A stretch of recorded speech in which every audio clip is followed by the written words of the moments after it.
Another rainy day. Another great opportunity for some great stories here on Cozy Horror with me, Dr. Plague.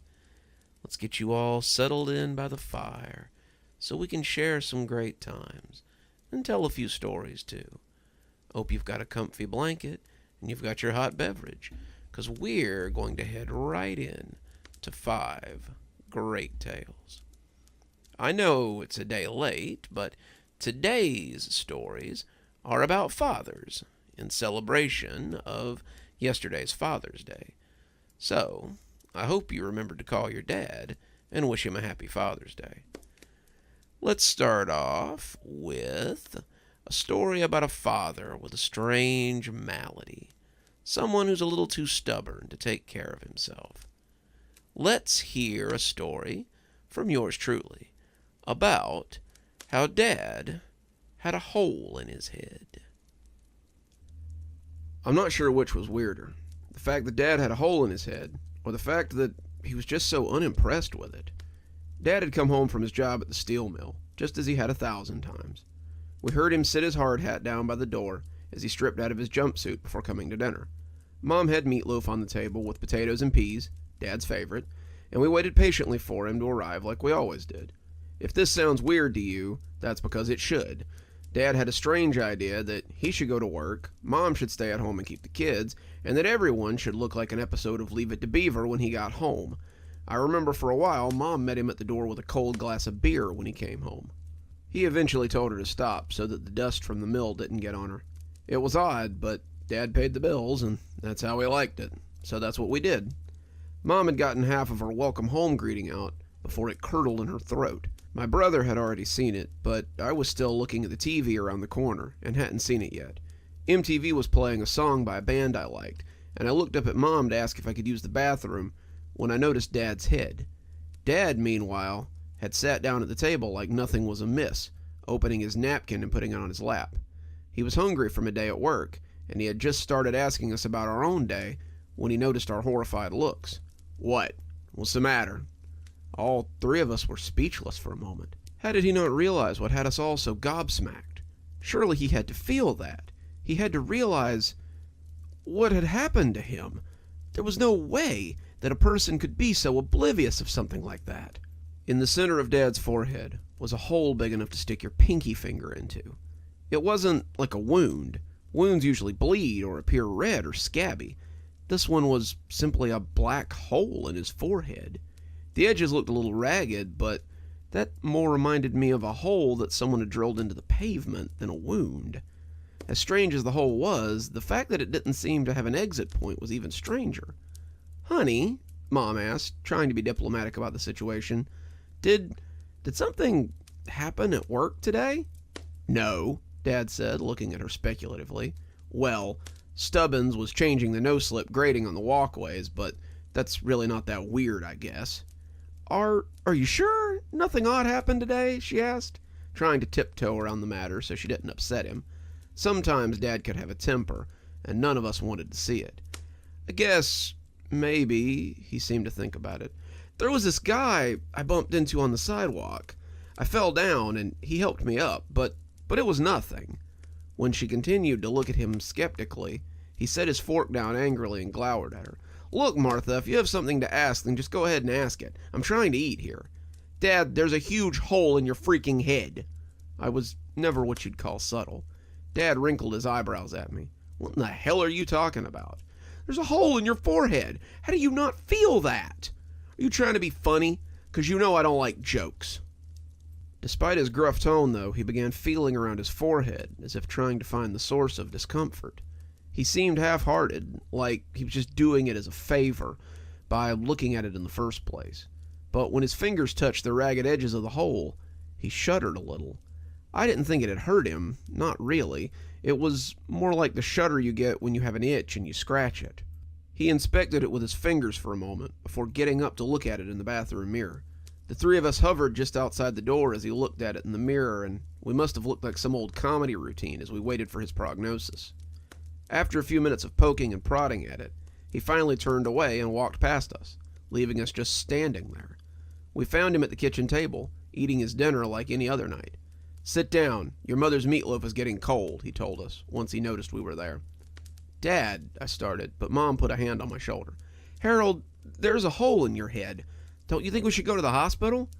Dad turned his emotionless gaze on her, making it clear that he didn't want to talk about it. When we didn't move, he growled in his throat in a deep, phlegmy way. "Doctor won't be able to do anything but poke at it and charge me an arm and a leg. Not going to no doctor. Now sit down and eat."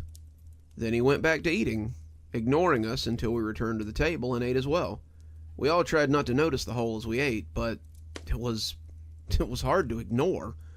As we sat and watched TV that night, the TV screen seemed to reflect off that dark hole. Mom laughed every time the audience did, but Dad never did. Well, that's not entirely true. Dad did this thing when he found something funny. 1 part chuckle and 9 parts phlegmy rumble. When I was a kid, I had asked Mom once why Dad never laughed or smiled, and she told me that he laughed often and smiled daily. "It's just hard to tell with your father. He's not quite as obvious about it as the rest of us are." After that, I started paying more attention to Dad, and I'd come to the point where I could pick up on the subtle twitches at the corner of his mouth, the gravelly rumble when he chuckled, the minute crinkling at the edges of his beetle-black eyes. They helped me tell when my dad was in a good mood, and when he felt less like hitting and more like patting, when you could ask him for a favor, when it was best to leave him alone. It was a talent my younger brother never learned, and it was a mistake that often earned him a cuff upside the back of the head when he'd try to hit Dad up for money. Dad was enjoying the byplay tonight as Raymond bemoaned everything from his mother to his job, but my mind was still firmly fastened on the hole. As I watched it, I almost fancied that I could see it expand and retract as though it were breathing. I told myself it was the light from the TV, but the longer I watched, the surer I became that it was moving. It was like a ragged mouth, pulling in and pushing out air. It was subtle, like my father's moods, and the longer I watched, the more apparent it became. When my father turned his gaze on me, I realized he had caught me staring. "Either go to bed or stop staring at me. You're creeping me out." I pushed off the love seat and went to my room. I knew I wouldn't be able to focus on anything as long as that hole was on display. The next few days were uneventful, I guess, but I noticed that Dad started wearing a hat when he went outside. I wished he would wear it inside, too, because the hole seemed to always be watching me whenever I was around him. It wasn't, of course, because it didn't have any eyes, but I could feel that itchy feeling you sometimes get when someone's staring at you. It looked like it was getting bigger, too. But if it pained Dad, he didn't say anything about it. He mostly ignored it, his only exception to ignoring it being the hat he wore outside. Dad was stubborn, but he wasn't foolish. Dad was a sensible person who liked to keep attention off himself. Over the next 10 days, the hole got noticeably bigger. When we'd first seen it, it had been maybe big enough to put your pinky finger inside.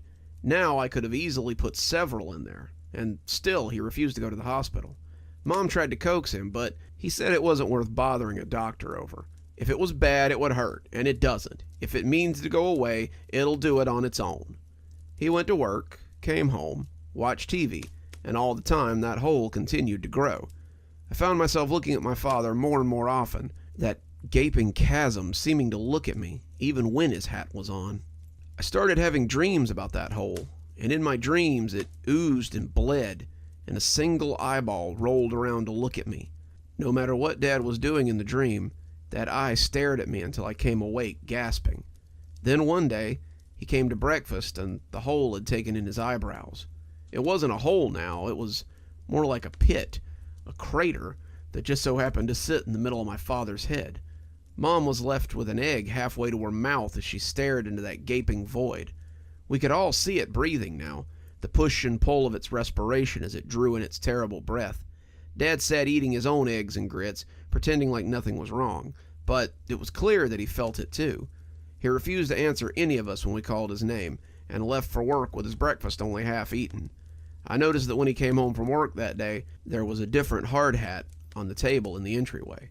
The hard hat had a slant to it and would better cover the hole. Dad may act like nothing was wrong, but I couldn't. I started avoiding him. I would come down to breakfast late since I knew he'd be at work. I would make excuses to stay out so I could miss dinner. I did any number of other things to avoid being in the house, but it hardly seemed to matter. I had begun to hear some kind of strange whispering as I lay in bed at night, and it permeated my dreams as the eye inside began to whisper words I didn't understand. The words were alien, harsh, and unwantable, but I knew their meaning. My sleep became as ragged as my father's moods, and if I hadn't been barely into my senior year of high school, I think I would have moved out. Then about a month and a half after the spot appeared, Dad didn't come down for breakfast. Mom told us that Dad wasn't feeling well. She said he must have gotten sick in the night, but the way her eyes looked told me something beyond sickness was at play. He didn't go to work that day, and unknown to us, he would never go back to work again. Mom moved into the guest bedroom, and I wouldn't find out till later it was because Dad had locked the door and wouldn't let her in. We could hear him in there bumping around. Mom would leave food in the hallway, but we never saw him take it. This went on until one morning when I forgot my notebook upstairs. I'd been heading to school, leafing through my bag, when I realized I'd forgotten my biology notebook. I had a test that day, and I wanted to study before class. I was halfway up the stairs when I heard the door to my parents' bedroom open. I stopped halfway up, not sure whether I should continue or not. None of us had seen Dad since he went into hiding, and my brother and I had been very curious about what was happening with the hole.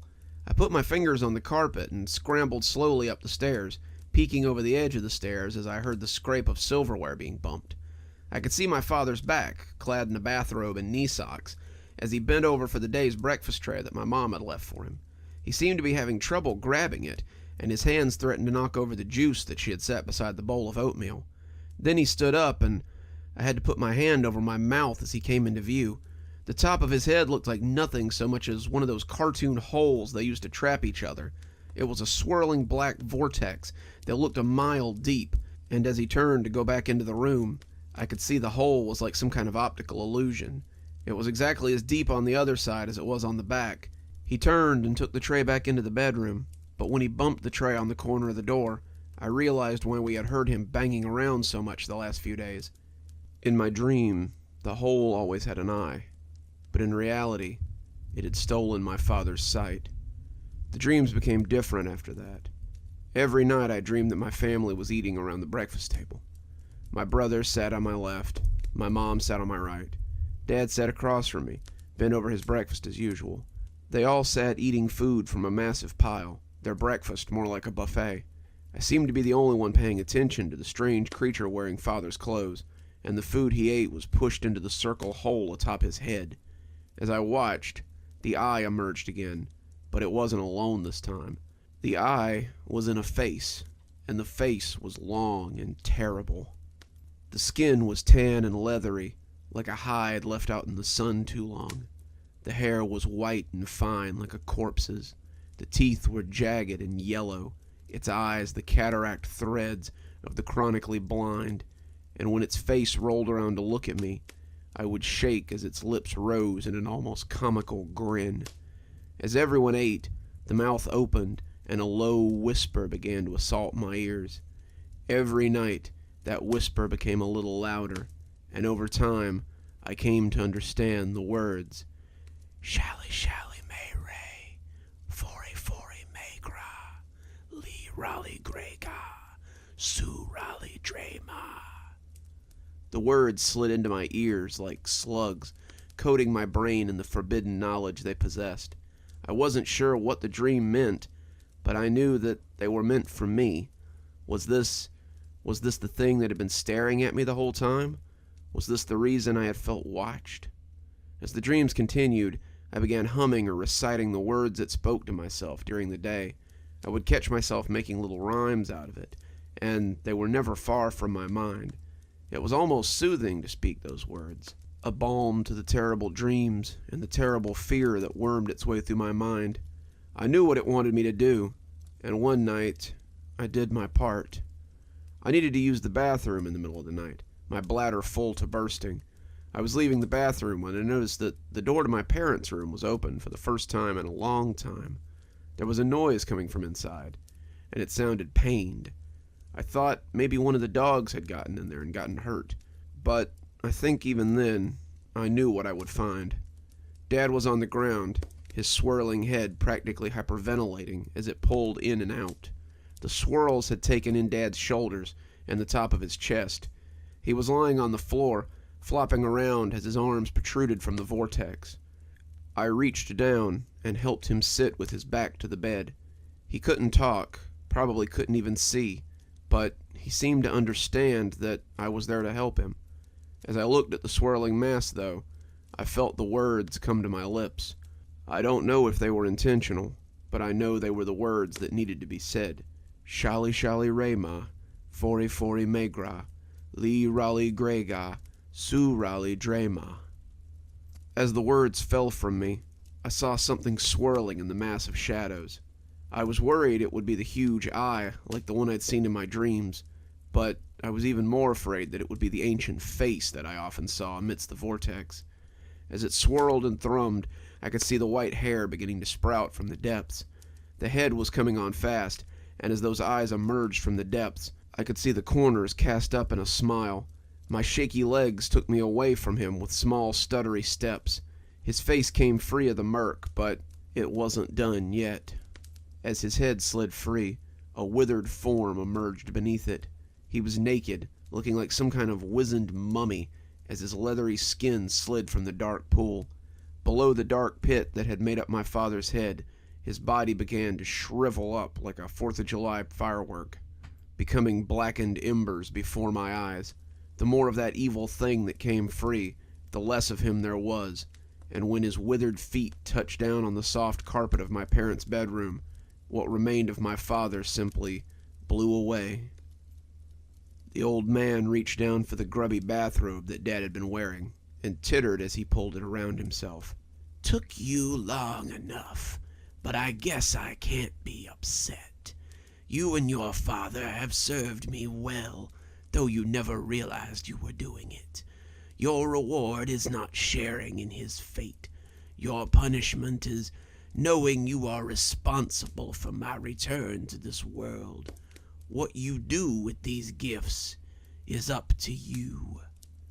Then he left, just walked out of our house and into the night. As the sun comes up over my mother's kitchen, I realize I've been writing this since I managed to get back to my feet and walk shakily down the stairs. I've been trying to write down as much of this experience as possible so I won't forget any of it, but it's so weird, and it's hard to put it all into words. What the hell was that thing that ultimately killed my father? Did it make the hole in his head?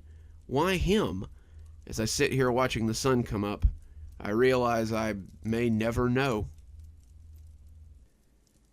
That story always kind of reminds me of myself.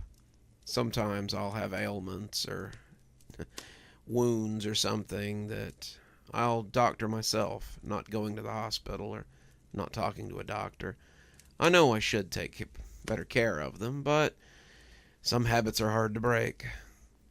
Moving right along, we have a tale of a father who's lost his son in a place that he believed he would be safe in. So, let's hear a little bit more about the strange message. I miss you, Daddy. I can't explain it, but he's been here the whole time. No one believed me. My wife thought I was insane, but he's been here the whole time. My son, Dale, was 5 when he went missing. We were at the park by our flat when it happened. Park may be too grand a word for it, but that's what Dale always called it.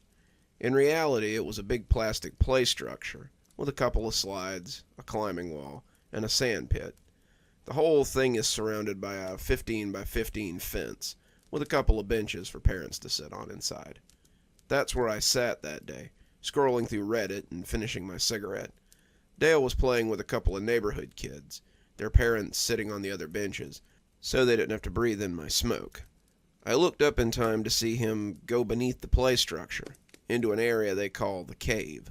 The cave is an enclosed area beneath the structure, with a roof that was comfortably close for a kid and downright claustrophobic for an adult. I heard my phone chirp and looked back down to see a text from my wife. She'd gotten home from work and wanted Dale and me to come help with the groceries. I pitched my cigarette over the fence and called for Dale. "Come on, Dale. Mom's waiting for us." No response. "Come on, Dale. If you can't listen, we won't be able to come back tomorrow." Usually this would have brought him running. Playing outside was his favorite pastime, but there was still no answer. Both of his playmates came out the other side, giggling and laughing as they acted out whatever game they were playing, and I asked if they'd seen Dale. Alicia, a dark-haired girl who was missing her front teeth, lisped, "He's still in the cave, Mr. Darwith." So I hunkered my nearly 6-foot frame, looked into the dark underbelly of the play structure, and called for Dale to come out. "Come on, Dale, we really have to go. Mum's waiting on us." I still didn't think anything was amiss, other than Dale trying to squeeze in a few more minutes of playtime. I expected him to giggle and poke his head out, baiting me into chasing him or crawling into the cave. He knew that as big as I was, it would be funny to watch me try to get under the structure and run him out, a game we played often. Instead, there was only silence. So I sighed and hunkered down on the damp sand to crawl under to get him. I heard the other two parents chuckle as they watched me, my back scraping at the bottom of the structure as I crawled towards the entrance to the cave. I didn't mind playing with Dale, but this was a little much. I was tired from my night shift the day before, and my back was sore from lifting freight all night.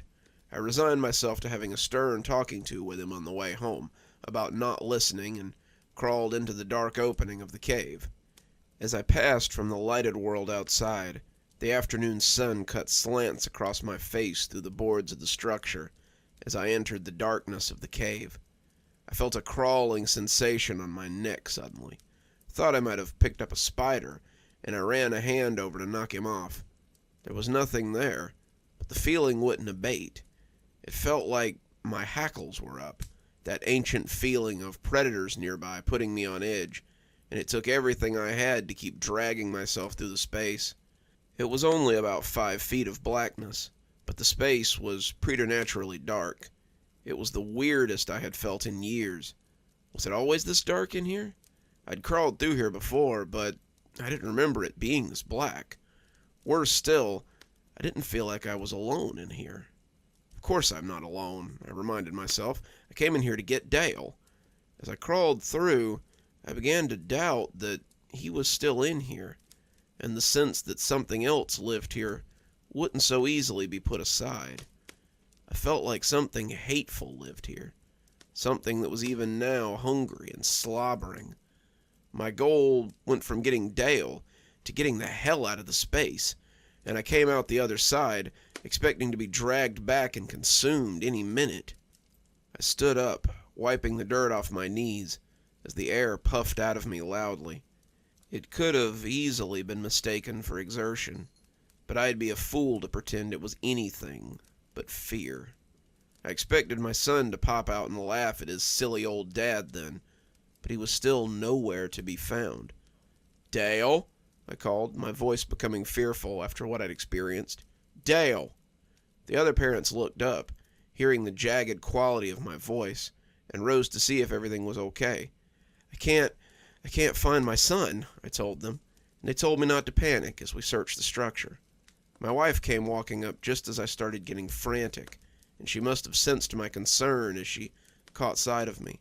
She called the police then, and as I ran to check the woods, I heard her say that hateful phrase for the first time.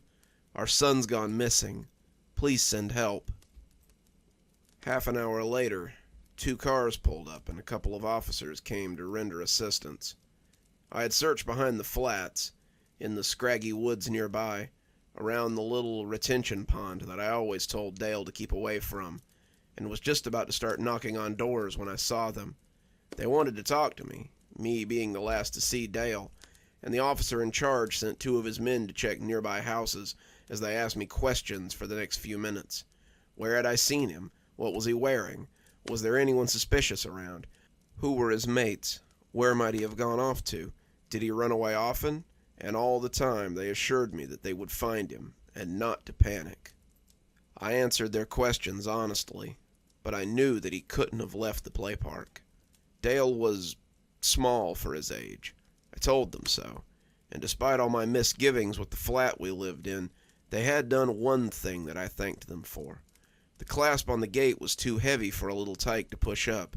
Dale had struggled with it before, but I knew he couldn't have left without help. The other parents said they hadn't seen him come out or seen anyone lurking around the playground that day. So the police searched. They searched the play park, the surrounding flats, the woods, and the whole area, basically retreading the ground I had already walked. As night began to fall, they called in more officers and began to canvass the wider area. My wife and I were distraught. Dale was our first and only child, but as the days stretched on, it seemed less and less likely that they would find him. I'm not ashamed to say that I took Dale's disappearance poorly. My wife was stoic through it all, but I knew she was hurting. He was her baby, and she had carried him for 9 months, but I think she held a lot of her sorrow in because she saw me floundering. I became like a ghost in my own home. Eventually I went back to work, but my performance suffered. It only takes a little effort to load things onto a truck, but I was falling behind, missing quotas, and making trucks late. The supervisor was a mate from primary school, fortunately for me, and he saw that I wasn't doing well. He suggested counseling and told me it might help, but I didn't want to tell some stranger about my problems. A year passed, my wife and I growing distant as the days went by, and as the anniversary of Dale's disappearance drew closer, I finally really screwed things up at work. I can't even say that it wasn't my fault, because it absolutely was. I was operating a lift, something I'd done since I got certified at 19, and as I backed out with a load, I hit a riser. It wasn't a hard hit, just a bump really, but the legs on that particular riser, as it turned out, were getting ready to give way. The riser collapsed in spectacular fashion, and when it fell on one of my co-workers. He lived. They managed to get the pallets off of him before they crushed him, but it broke his collarbone, and he had to be hospitalized. My supervisor was furious, but I could tell he was trying to hold back in the face of my sincere grief. I'm recommending you take a couple of weeks unpaid leave. If it were anyone else, I'd hand them their walking papers here and now, but I know you need help more than you need a trip to the unemployment line. Take these 2 weeks, sort your life out, and return to work. If this happens again, mate, I ain't gonna have a choice. I couldn't look at him. His pity was worse than his anger, and I knew I needed to do something. I nodded, mumbling a thank you, and he showed me out of his office. I walked around for the rest of the night, trying to figure out what I was going to tell my wife, and finding nothing. She would be mad, probably mad enough to push her to leave me. But as the sun started to peek over the horizon, I knew there wasn't much else I could do. She was just as mad as I'd thought she'd be, but her pity was just as hard to look at as my supervisor's had been. He's gone. Dale is gone, and making yourself a martyr over it won't change the fact. You still have insurance. Get some counseling. Figure this out. I need you back. Not just back at work, but back here. I miss him too, but digging into these wounds won't make it any better. Get some help, for both our sakes. There was something unsaid beneath that statement, and I understood it, but wasn't sure what to do about it. I spent the next 4 days in a blackout state.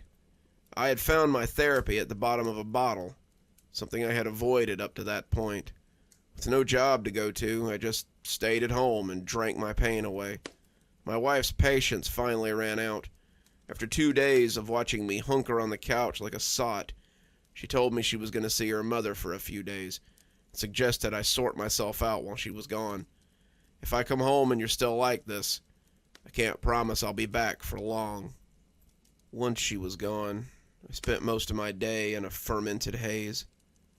That's how, on the 5th day, I found myself buzzed and sitting on the same bench I had been on when I told Dale we needed to leave. It was early afternoon, and the play park was empty, thank God. It wasn't the first time I had just come to sit here, and the other parents often found excuses to leave with their kids when I came to wallow in my grief. I was the sad father who came back to the place he'd suffered most, and I really hoped the park had been empty when I got here. Even in my current state, I didn't want anyone to see me like this. It was embarrassing, and it might frighten some of the children if I came weaving into the park smelling like a distillery. I was staring at the play structure, thinking to myself that it might be time to get some help after all. When I first saw it, it was just 8 words, but those 8 words sobered me up faster than any cold shower ever could. On the side of the slide, in rough marker, someone had written, "Where have you gone, Daddy? I miss you." I just sat there, staring for what felt like an eternity, and as the tears came, the alcohol came up as well. My tears fell nakedly into the pile of sick that sat between my legs, and as the rage bubbled up in me, it felt like they were almost burned away. Someone was mocking me, mocking my son's loss, and as I staggered towards the super's office, I was madder than I had any right to be. Mr. Vidner, the super for the complex, always reminded me of one of the hobbits from The Lord of the Rings. He was short, fat, had a curly brown ring of hair around the bald spot on his crown that got bigger every year, and when he sat at his desk, it was like a child sitting in his father's chair. He nearly fell out of that chair when I slammed his office door, his expression of confused anger becoming one of confused fear as he looked on my face. He was a small man, and the sight of a large, angry drunk in his office reminded him of his stature rather quickly. "Someone has written hateful graffiti on your play park, and I want to know what you intend to do about it." He took a minute or two to collect his thoughts before asking what the hell I was talking about. I took him out to have a look, leading him to the slide in question, and he looked taken aback as he read the words. "Who would do such a thing?" he asked, more to himself than anyone.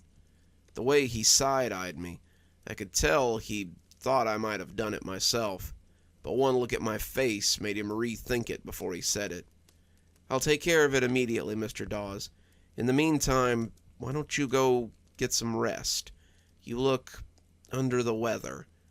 He had the decency not to call me a drunk out in the open, and I conceded the matter as I went home to sober up a little. As night began to fall, some undetermined amount of time later, I sat up from the couch and listened to the 5 or 6 stout cans rattle angrily to the floor. By the headache and the mealy taste in my mouth, I had not gone home and sobered up. As I moved into the kitchen to make something for dinner, I remembered the words on the slide and felt angry all over again. As the meat pie I had taken out of the freezer spun in the microwave, I wondered if Vidner had taken care of it like he said he would. I wondered if he'd painted over it or washed it away or how he had done it. Were the words still sitting there on that slide? As the microwave dinged, I resolved to go find out, and took my pie and plastic fork on a little field trip. I watched the steam roll off the top as I walked down to the little park, the night air alive with crickets and night birds. It would have been pretty if I hadn't been in such despair. The trees were losing their autumn leaves, becoming bare and skeletal, and the air was crisp enough to make my undershirt unadvisable. My bare feet slapped at the concrete as I walked away from my flat, and the closer I got, the better the view of the offending slide. The words were gone, the pressure washer having left the slide a little lighter for its effort, but as I came through the gate, I saw that something else had been added to the side of the structure. It looked like the same marker strokes, the handwriting big and childish, and as I read it, I felt a growl rumble in my throat. "I saw you today, Daddy. I saw you, but you didn't see me." I looked around as the wind rattled the nearby tree, expecting to see a group of snickering youths as they watched me. This had teenagers written all over it, and as the pie slipped out of my hand, I loosed my shout at the sky. Why? Why did they devil me like this? Was this a game to them? When I was a kid, we would never have done something like this to anyone, let alone a grieving father. The dark offered up no answers, but the side of the play park did, when I turned back. Beneath the first message, another, smaller message was written in the same childish scrawl. The longer I looked at it, the more I recognized it. How many times had I watched my son scribble words in his reader just that way, filling in the workbook pages in big, looping script as he prepared to go to kindergarten. "Daddy, I can see you, but you can't see me. Please help me. It's scary here." I hunkered on my knees in the sand, looking at the words as I ran my fingers over them. They looked just like his, and as I felt a splinter catch in the pad of my thumb, I pulled it back sharply. There was no way he could be here. There was no way that he could have been hiding here for a year. But as I watched the playset, I had no doubt that he had written those words. "Dale," I said, my voice quavery as I glanced into the shadowy depths of the playground. "Dale!" I shouted a little louder, casting around as I tried to find him. I walked around to the other side, stumbling in the gritty sand as it sucked at my feet. My head was full of rails, and my words slurred even to my own ears. There were doubtlessly people looking down through their curtains at me as I capered like a sot drunk, but I didn't care. My boy was here. He was here somewhere, and I needed to find him. I tripped then, going face down in the sand, and when I came up, I saw a new message on the wet-looking plasterwood. It was hard to see in the shadows that I sat in, but as I got closer, I put my trembling fingers on it to make sure it was real. My fingers came away tacky, the tips black as if they had touched wet marker. "I need you to come get me, Daddy. I'm stuck in the sad swamps, and I need help." "Excuse me, sir. Everything all right here?" As their flashlights hit me, I squinted, but the words were like a brand across my eyes. The sad swamps was what Dale called the swamps of sorrow from his favorite movie, The Never-Ending Story. We had watched it about 1,000 times, and when the VHS that I had owned as a kid finally broke in the VCR, we had searched for it on DVD until we found it at a local thrift store. He watched it every day before his afternoon nap, and I imagined that he could just about quote it word for word. Seeing the word "sad swamps" made me certain that it was Dale talking. But how? How could he be talking to me from... The light was right in my face now, and I pulled up a hand to block it. "Some of your neighbors were worried. You were faring poorly, Mr. Dawes. They heard you shouting and wanted us to come check on you." They were being kind. It seemed that everyone was being kind these days to poor old drunk Mr. Dawes. But I didn't have time for them. I'd seen something under the edge of the play park, half a word that was buried in the shadows. It was his latest message, and as I staggered towards it a little, I hoped it would tell me how to get to him. "What happened?" one of them asked in his jovial tone as he leaned down. "Why flock you out after you came home snookered?" "Well, we can get you a place to sleep it off, sir. Never—" He had put a hand on my shoulder, but I pulled away from him as I tried to see the words that were written beneath the structure. It was just 6 words, but I couldn't see the last one, and the last one seemed very important. The police grabbed a hold of me, but I fought to get away as I tried to see that last word. I got as close as I could, both catching me under an arm as they pulled me away from the structure, and finally I saw it. I repeated it again and again as they put me in the back of the car, all the fight out of me now, wanting to commit it to memory before my drink-addled brain made a muck of it. "We'll phone the missus and let her know that she can pick you up in the tank, Mr. Dawes. If she don't wanna, then I guess you're sobering up on a bench for the night, so long as you don't try any more of that." I ignored them as we left the parking lot, my flat disappearing behind us as I repeated those 6 words like a mantra. "Look for me inside the cave." The police hadn't been wrong. My wife was livid. She came down to the station, her clothes clearly thrown on hastily, and glowered at me through the bars of the holding cell. It was just me in there with a few old gaffers, and they were snoring in a corner as I slouched on the bench. I was still imprinting those words on my brain, mumbling them like a magic spell, when I heard her voice and looked up into her scowling face. "I can't believe you've done this. It isn't enough that you get sent home from work, that you do nothing but blunder around like an old tramp, and that you won't get any help for yourself. But now you go and get yourself tossed in the drunk tank. I'm done, Malcolm. Do you understand me? This is the last straw. I won't stay here and watch you destroy yourself." "He's alive," I rasped out, and when she looked back at me, I saw all the anger leak out of her, only to be replaced with pity. "I miss him too, just as much as you do, but you have to let him go. It's been a year, Malcolm. He's not coming home. It wasn't your fault what happened to him. You have to stop blaming yourself for this. He's been leaving me messages at the play park, Stephanie. I can prove it. Come with me and I'll show you. We can find him. We can be a family again. We can..." But she cut me off with the first sob I'd heard from her in months. "I'm leaving, Malcolm. When they release you in the morning, don't call me. Go back to the flat. Go to your mother's house. Go to hell for all I care. I can't watch you do this anymore." She left me there with the other drunks, but I'd already decided what I had to do. They turned me loose in the morning, and after a brisk walk home, I got the things I'd need. I brought a torch, some string, and a big hunting knife I'd had since I was a teenager, and set off for the play park. It was early morning, and I had the place to myself, save for the pigeons still gobbling at my spilled pie remains. I didn't see any new graffiti, but I didn't need any. I knew where Dale was, and as I got on my hands and knees, I crawled around the playground and into the cave. Even in my assuredness, I felt foolish as I moved into the cave. It was dark, but I could still see the light streaming in from the other side. I didn't feel that same sense of foreboding like I had before.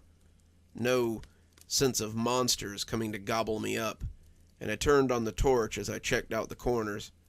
The cave was a box of 4 walls with a roof of thick plastic overhead, and I should have been able to see all 4 walls.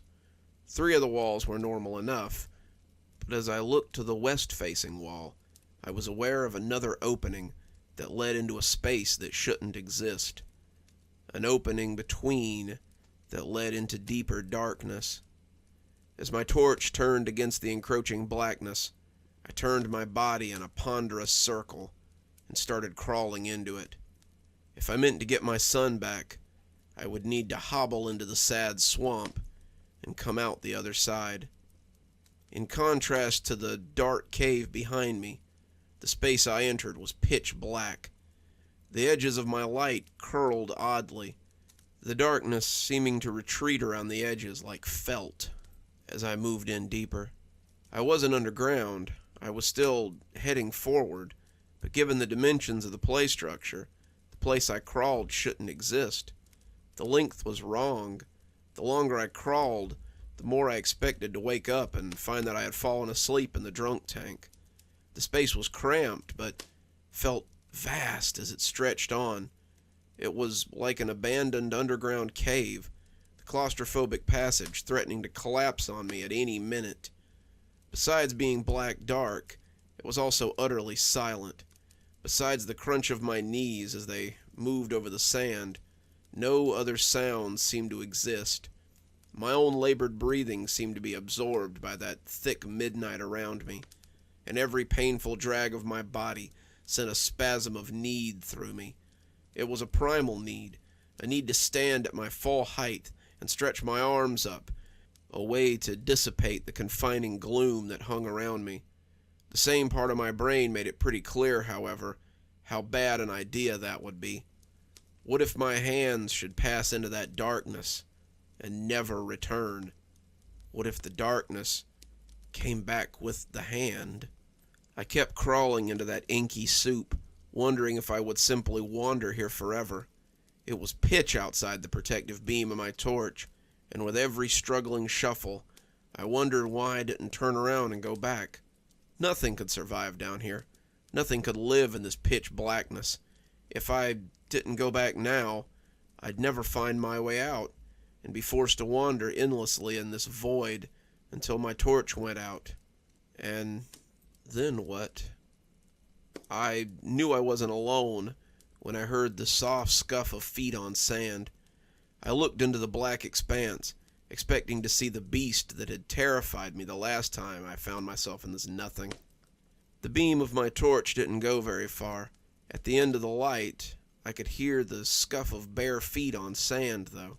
Something was coming towards me, and I wasn't sure what I was hoping to find. Would it be my son, or would it be a monster to end my journey? When a dirty, half-starved little boy buried me in a hug that circled my shoulders, I knew I'd found him. "Dale?" I whispered, but he could only nod and cry against me. I didn't waste time or breath. I just scooped him up and didn't stop moving until I was back in the lighted world of the play park. As we moved, I could feel that clawing, penetrating glare from behind me.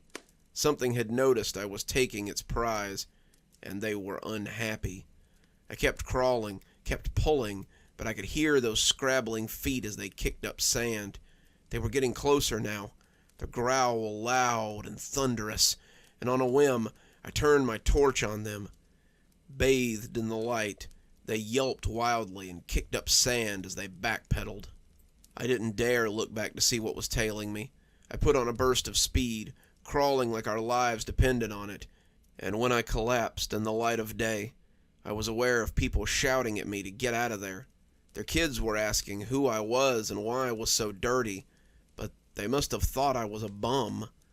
When they saw Dale, they tried to take him from me, but I held on like my life depended on it. And when they finally recognized us, I heard their anger turn to surprise. They took us both to the hospital, and I'm glad to say that aside from being underfed and very dirty, Dale was completely fine. My wife came to the hospital, and we both cried as she apologized for doubting me. I refused it, telling her she had nothing to apologize for. I doubted myself. I fell into the bottle and nearly lost myself in my grief. I should be apologizing to you for putting you through this for the last year. She sat with me at the hospital, both of us afraid to take our eyes off Dale as he sat placidly in his hospital bed. I asked him about what he had gone through, but he couldn't tell me much. He said that he got lost in the cave, and he crawled and crawled until he came out in the play park again. Only it wasn't his play park. The play park he found was different, and me and his friends were gone. The sky was sort of purple, and the clouds were too thick-looking to be real. I couldn't get the gate open, but that was probably good. There were these big things that would come by like living shadows, and they would look at me like I was an animal in the zoo.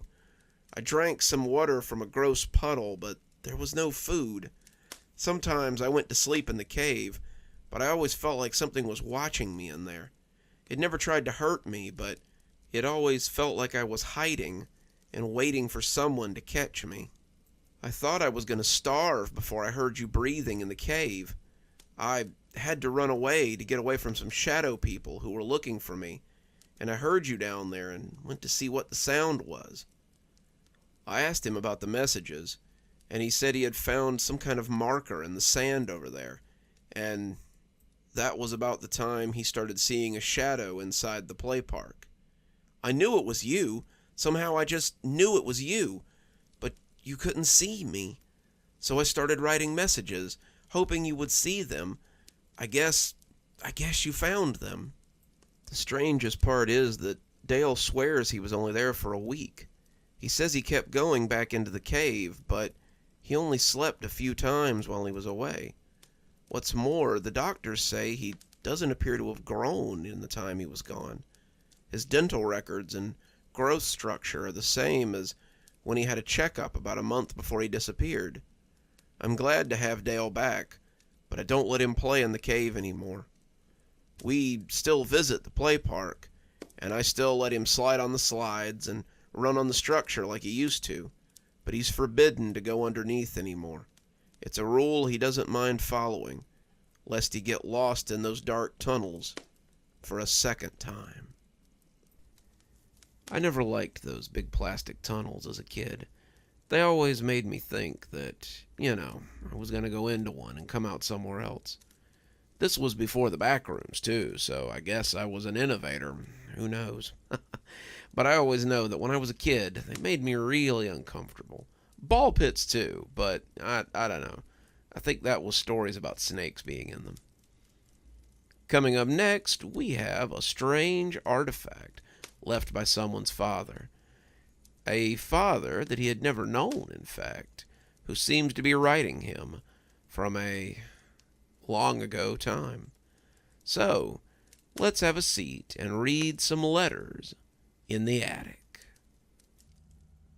I inherited my parents' old house about a year ago. As a single guy in his mid-20s, this was quite a windfall. My mom had died of a stroke in the upstairs bedroom, a room I kept mostly locked up. I never knew my dad. He split before I was born, but the house was something he left to my mom before disappearing. It was a house that had been in his family for generations, and it was the only piece of my father that I had left. My grandparents have been dead since before I was born, and my father was an only child. That being said, there was no real family to inherit the family estate, except for my mother and I. As an only child myself, my father had never really got around to siring any other brothers or sisters for me. I had never really wanted for much. Dad's estate took care of the bills, my education, and the upkeep of the house. I always kind of wished he had stuck around if he'd gone that far, but I suppose it had finally caught up with him. Mom always said that Dad was an eccentric, a scientist who studied weird stuff for a research facility, and whatever he did must have paid well, because I'd made it all the way through college without even touching the trust fund that Mom had set aside for me. And now, I had an 8-bedroom, 3-bath mansion in need of some serious renovations. I decided to start with the attic. The attic had always interested me, even when I was a kid. I used to play up there, looking into the old chests and peeking into armoires and scaring myself with make-believe ghost stories. It was nice up there, though. The stained glass window that overlooked the street always made little rainbows on the wooden floor just for me. I wanted to clean it up a little bit and build an office up there so I could do my accounting and bookkeeping in peace. The problem was that it was structurally unstable. The wall was a crumbling old brick, the mortar trying to let go for the last 40 years or so. I was afraid it wouldn't take much more than one good windstorm to knock it in, and I really wanted to fix it up and work my way down. As I started cleaning it out, I was delighted to find that the attic might actually pay for its own renovations. It was packed with old furniture and antiques that I found some interest for with the local antique dealers. I took a few pictures on my phone and sent some to the local antique shops. They seemed all the more enthralled to get their hands on them. I separated off the stuff I wanted to sell, keeping a small pile of things that I did not. After a couple of days of men with dollies coming in and out of the house, I found myself about $25,000 richer. The old antiques had more than paid for the facelift, and I started looking at supplies to replace the old brick with. I didn't know if I'd have to replace the beams behind it, but I suspected that I might.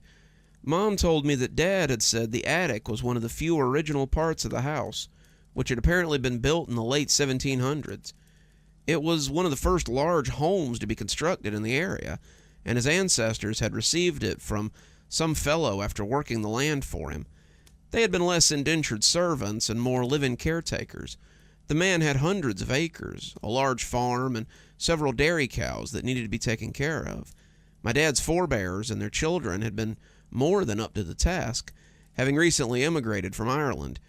When he had left it all to them in the will, they had suddenly become very rich and very powerful in what was an up-and-coming part of the world. That would make the attic nearly 300 years old, and the fact that it was still standing was a marvel in of itself. I had talked with a friend of mine who was a member of code enforcement for the city, and he had said to be careful when I started taking down the bricks.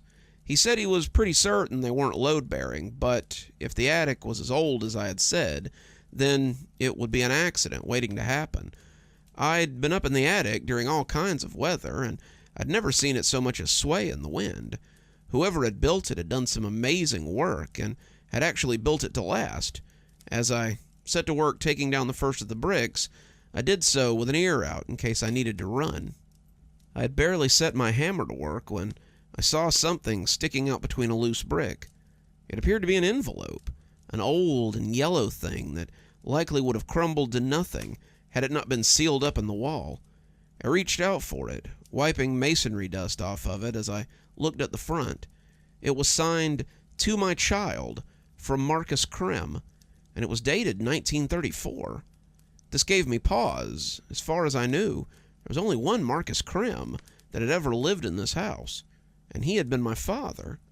To my knowledge, though, he hadn't even been born in 1934. I set the letter aside, not really sure what to make of it, and kept working. The wall appeared to be held up not by wooden beams, but metal beams. That struck me as weird, because the means to do so in the 1700s would have been very difficult to achieve. They were crude metal beams, to be sure, but they were very thick and very sturdy, and had likely taken someone a very long time to put into place, without a crane or some sort of tools. However the architect had managed it, this was tremendous.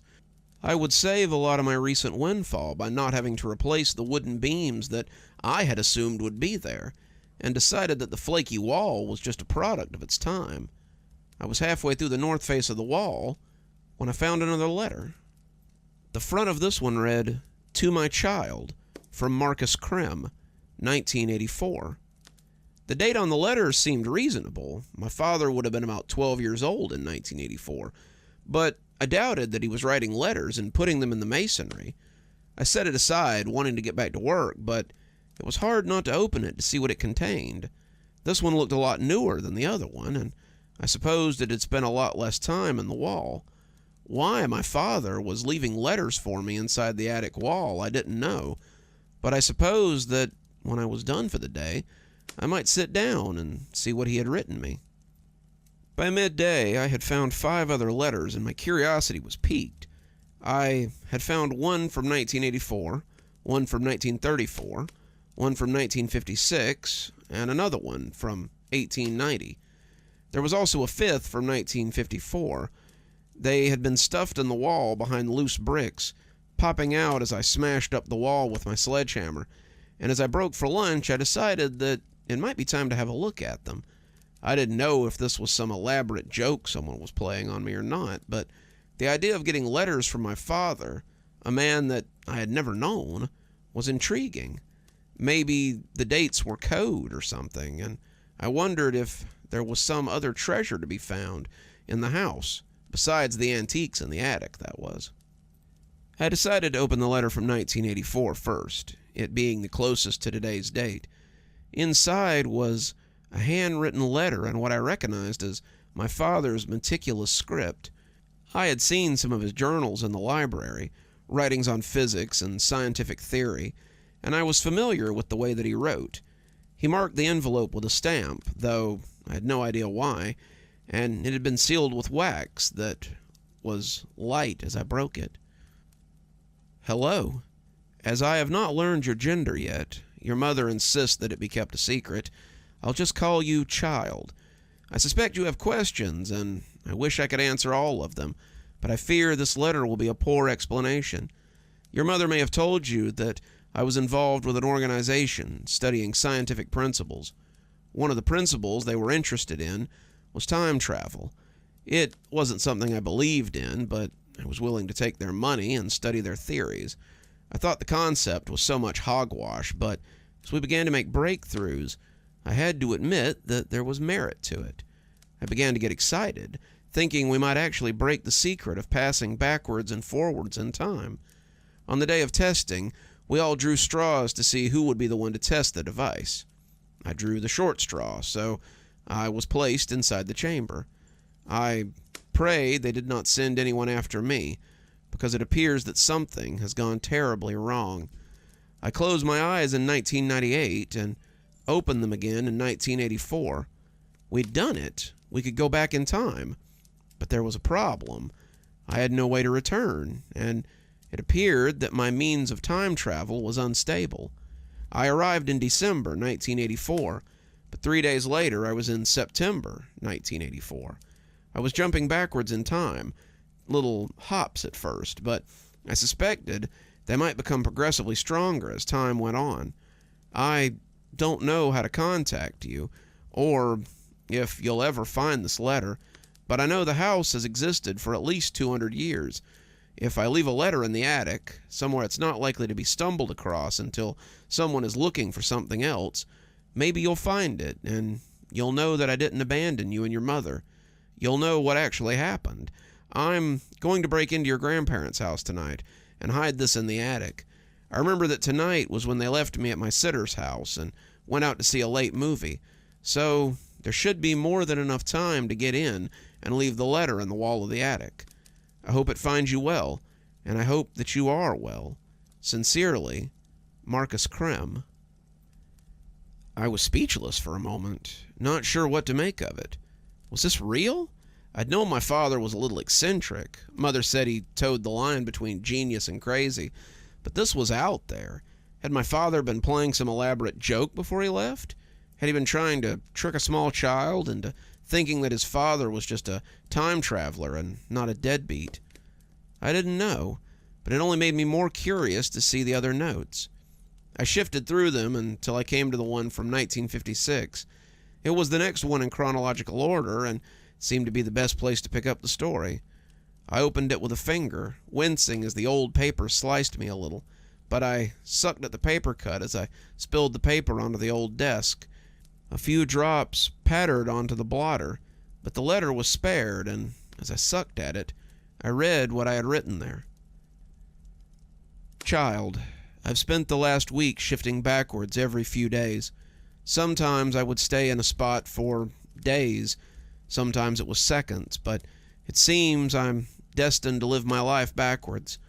I always seem to stay in the same town, the town I grew up in, and it's odd to watch the town slowly grow younger, opening your eyes to see the town shrinking, a building at a time. I spent 2 weeks leaping backwards at various speeds, but when I finally came to rest in March of 1956, I felt jet-lagged. The town was half the size it had been. The cars as different from the turn of the century as they would be in the early 1900s. People looked at me strangely, my clothes likely appearing odd, but my money still worked. The teller would get a shock when he realized that they had a bill that wouldn't be circulated for 40 years, but I needed to eat. I didn't have a lot of money when I traveled, $100 and a couple of 20s in my wallet, but as the cost of things goes down, the money stretches a little further. Your grandfather, my dad, is so young. I saw him playing outside the house, a boy of maybe 10 or 11, and it was hard not to hail him and talk to him. I plan to break into the house again when the family is gone and leave this letter in the wall of the attic. I better do it soon. Who knows how long I'll have before I travel again. I hope you're doing well, and hope your mother is also well. It's strange to talk to someone you've never met, but I hope these letters shed some light on where I've been and why I haven't been in your life.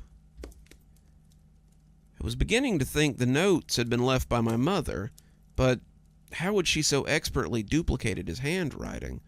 All of Dad's journals were written like this, the same meticulous script, and it even sounded like the voice I'd always given him when I read his journals. He would sound like a scientist, like my science teacher had when I was in school, and as I reached for the next letter, I came across the one from 1934. The envelope was ancient-looking, the outside yellowed and sealed in the same wax the others had been. The wax on this one was brittle with age, and it crumbled under my fingers as I broke it. I started to slide my finger under the adhesive, but looked in the desk till I found the letter opener I remembered seeing there. A quick slash, and I had the note in my hand. Child, I went to sleep 2 days after delivering the letter to the wall, and woke up 60 years in the past. This was the longest jump I've ever made, and I had to write this one quickly before it sent me sailing off again. The town looks more like Mayberry from the Andy Griffith Show than the bustling city I remember. Main Street is here, as is the post office and the police station, but everything else has changed. There are stores, but they seem less grand than the ones here before them. The house is still here, and I can see my grandfather as he sits on the lawn with my grandmother, both of them in their senior year of high school. Grandpa will get his draft letter in 6 years, taking him out of the steel mill before the explosion that kills so many, saving him and probably saving me from not being born. Grandma will give birth to my father a year after that, and Grandpa will come back from France with a few scars and many memories to regale his son and later his grandson with. I never knew my great-grandfather, not well enough, and it's odd to see them as they go about their lives. I've seen men going into the house the last few days, men doing work on the study on the second floor, and have managed to get a pair of white overalls and a cap from a clothesline. Tomorrow I will mingle with them and drop this letter in the wall, if I'm not years farther from where I started by then. I sorted the remaining letters, my work forgotten, and decided on the one from 1890. It was the next one in sequence, though that sequence was far out of whack now. My hands shook a little as I opened it with the letter opener. Fake or not, someone had gone to a lot of trouble to set this up, and the story was so good that I had to know how it ended. My work was forgotten, the mystery too much for me to put down now. As the wax seal fell to brittle shards on the desk, I took out the thick and uncomfortable paper that had been laid into the equally heavy envelope. Child, it appears I sealed my letter in the wall at just the right time. The house was fumigated the next day, and it would have been nearly impossible to get back in. I also traveled again 4 days later, and this was one of my most hectic trips. I would be stuck in a time for a day or two, but just as I would pen a letter, I would be dragged backwards into something else.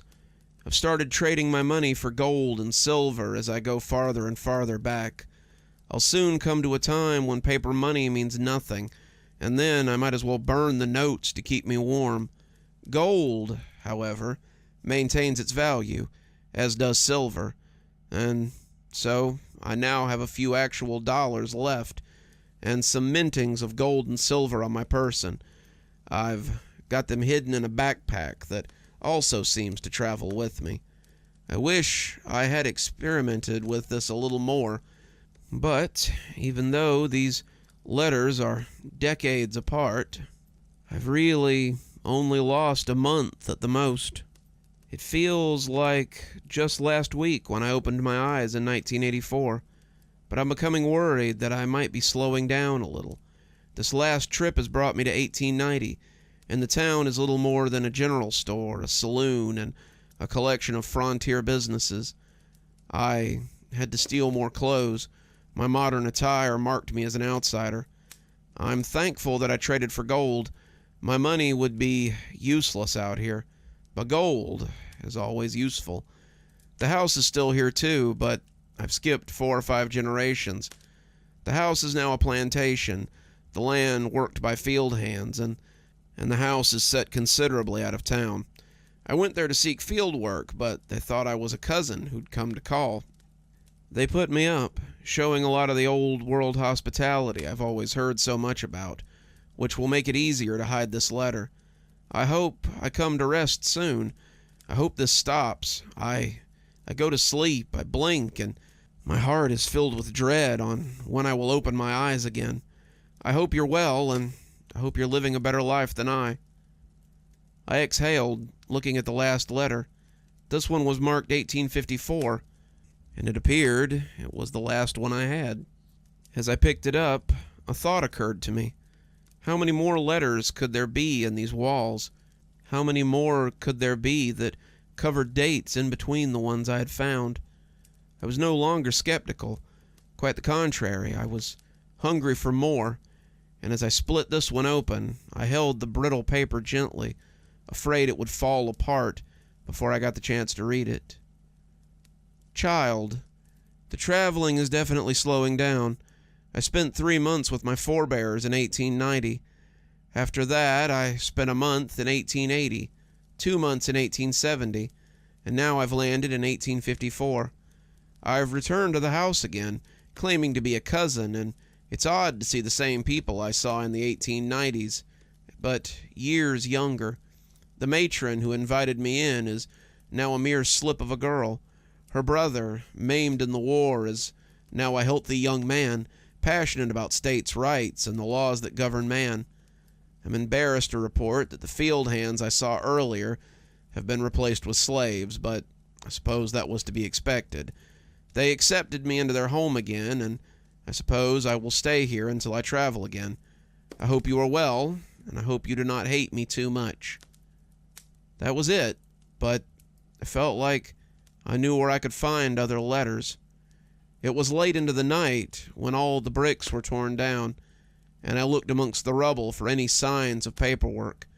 I'd started out being very careful, an archaeologist looking for old bones, but after hours of fruitless plinking, I began to level the walls with abandon. I no longer listened for the groans of old boards or the crash of the ceiling. The iron bracings had held the attic up this long. They would do it a while longer. I searched and searched, looking for something, and when I saw metal glinting beside a bracing, I went to it and found a lockbox made of rusted old iron. It was a relic, the metal so old it had begun to disintegrate in places, and I was careful as I knocked the lock off and pulled at the lid. I didn't think it would open for a terrible moment, but as it squealed apart like a funhouse door, I saw a tube inside with a wax cap at the end. Someone had written 1775 on the outside, and I opened it carefully as I dumped the fragile paper out beside the rest. If the paper from the last one had been fragile, then this one was almost elven. It felt like skin, and it was so thin that I could almost see through it. The ink was thick and flaky, clearly done with a real pen, and as I read it, I realized I had come to the end, or maybe the beginning. Child, 1770. I've come back as far as I'm able. The last year was a series of travels, back and back and back. Sometimes I might get as much as a week in one time, but usually it was hours. It seemed, however, that I have come to rest at last.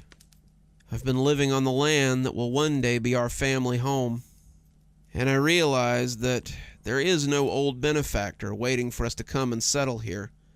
The land is still mostly trees, but I've come to the spot where our house will soon stand.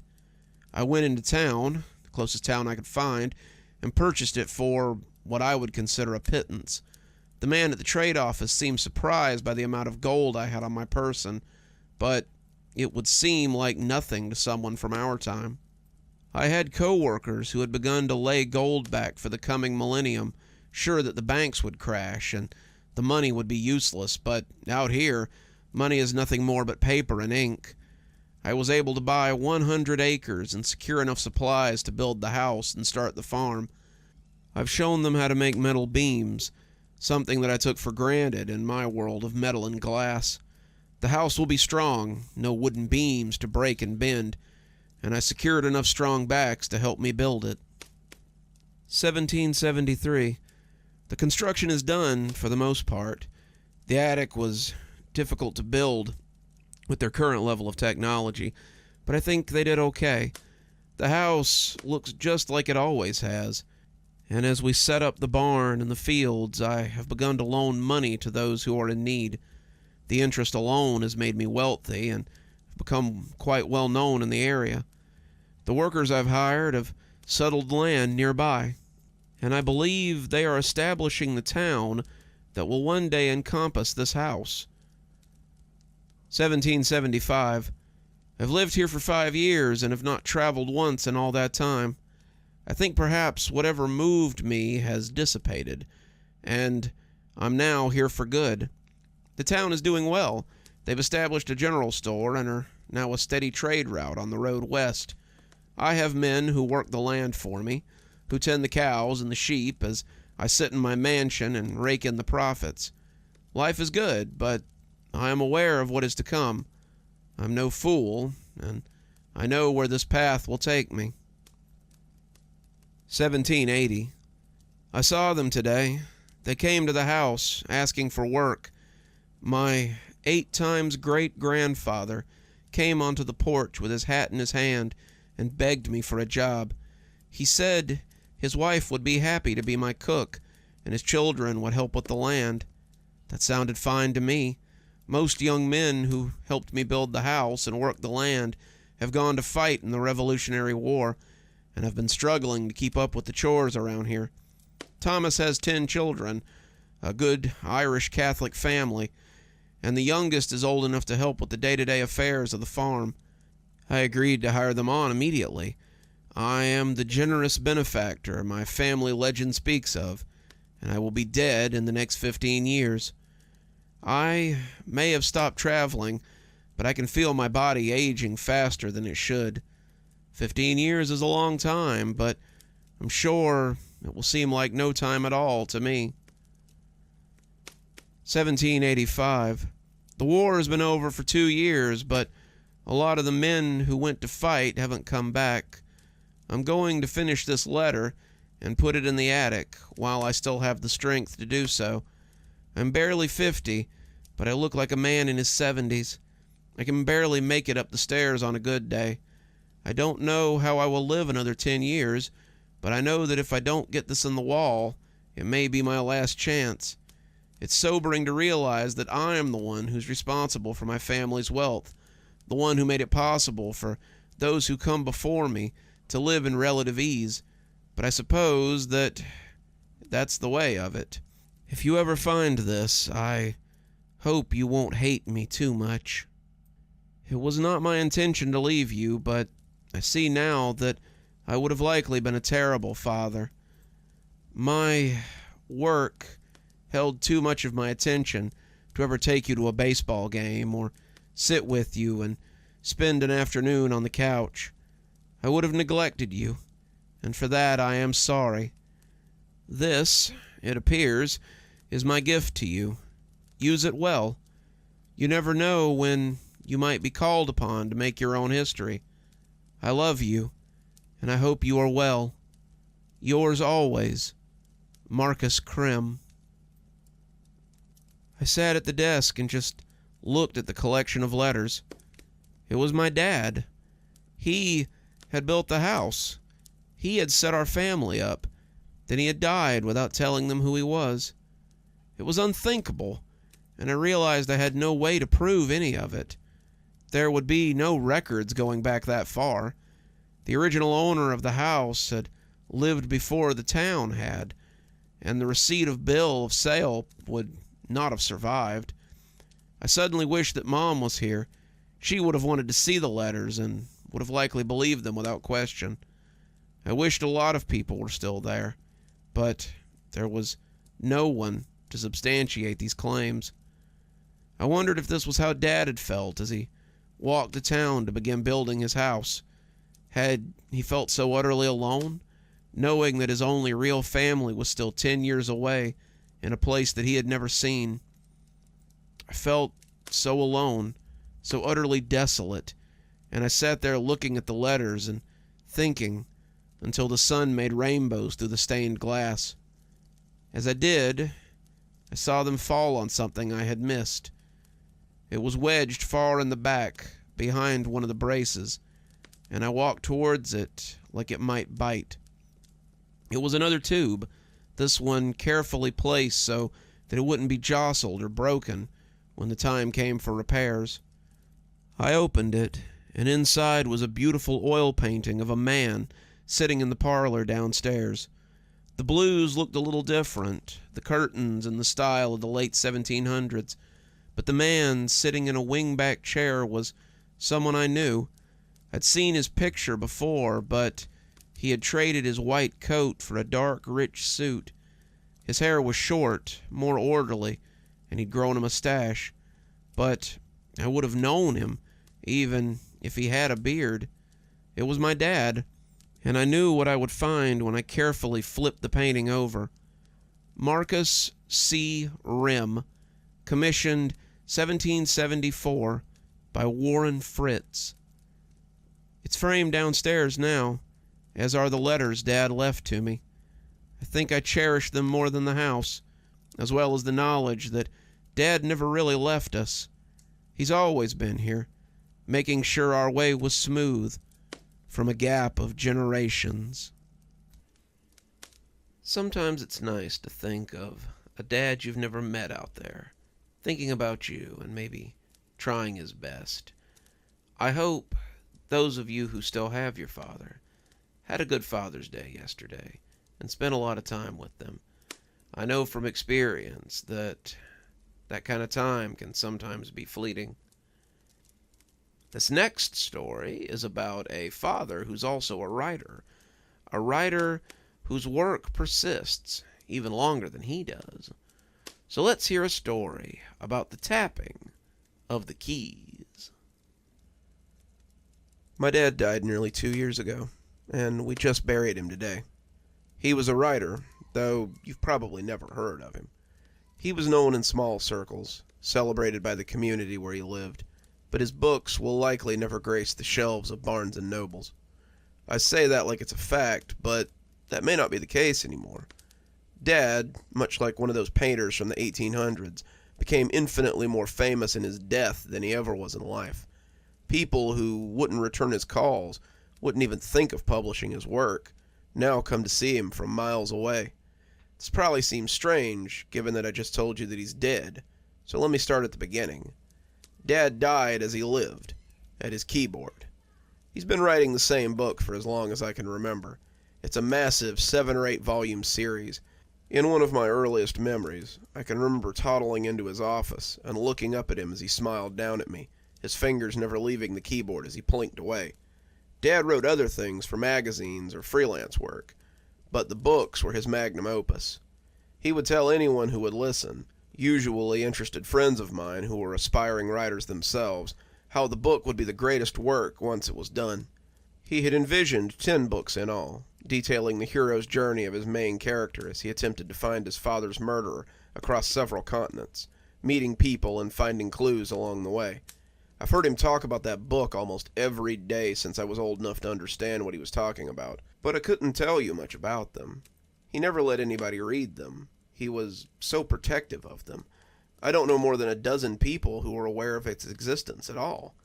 That being said, he was always in his study when he had time, tapping away at the keys and refining his manuscript for the day that it would be picked up by an editor. I was the one who found him, and it will haunt me for the rest of my life.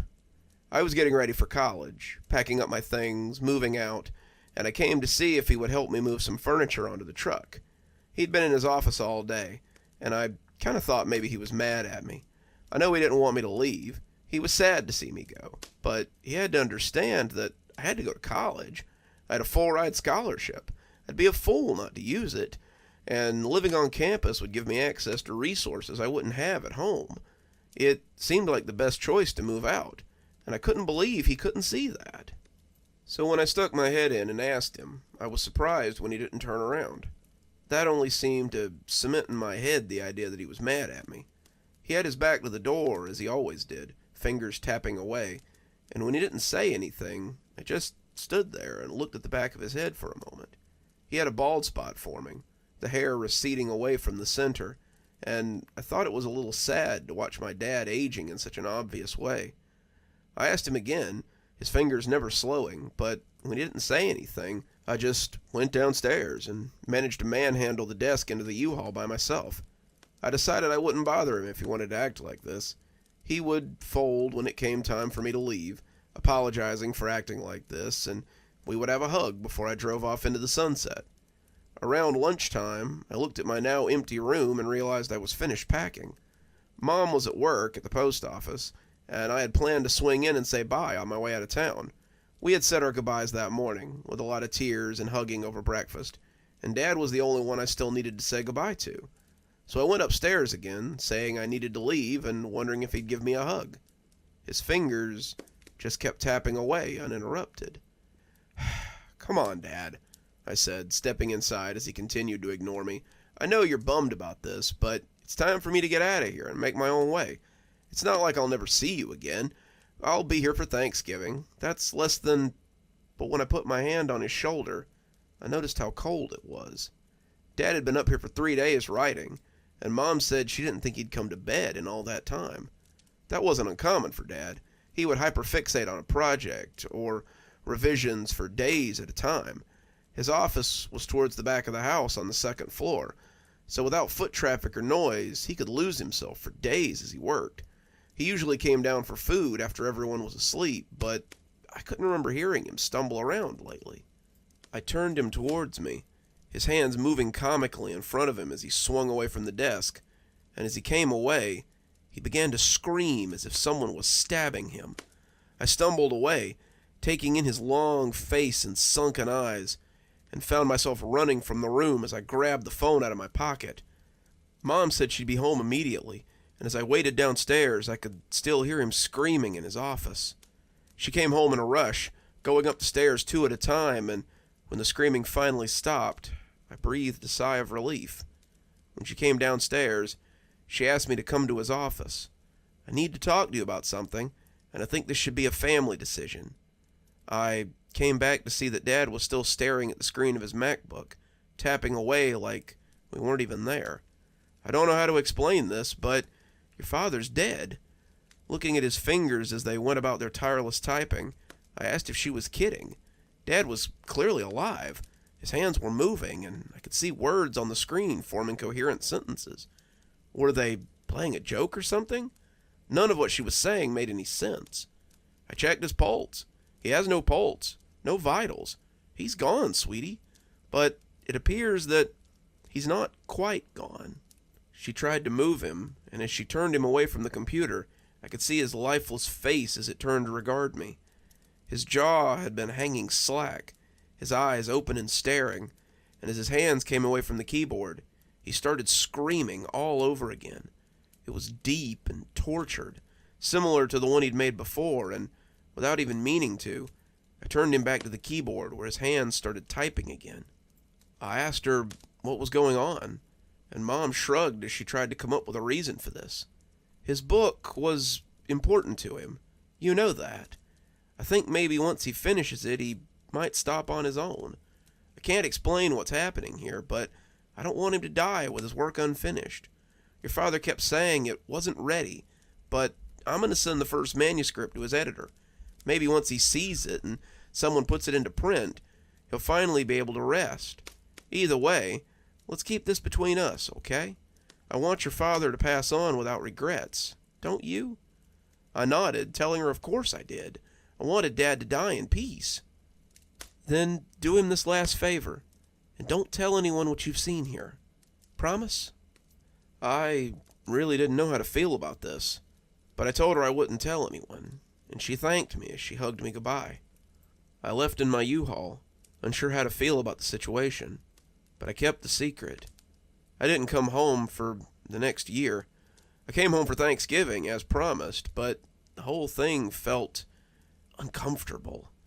Mom and I sat downstairs eating, her curious about how school was going, and me filling her in on my studies.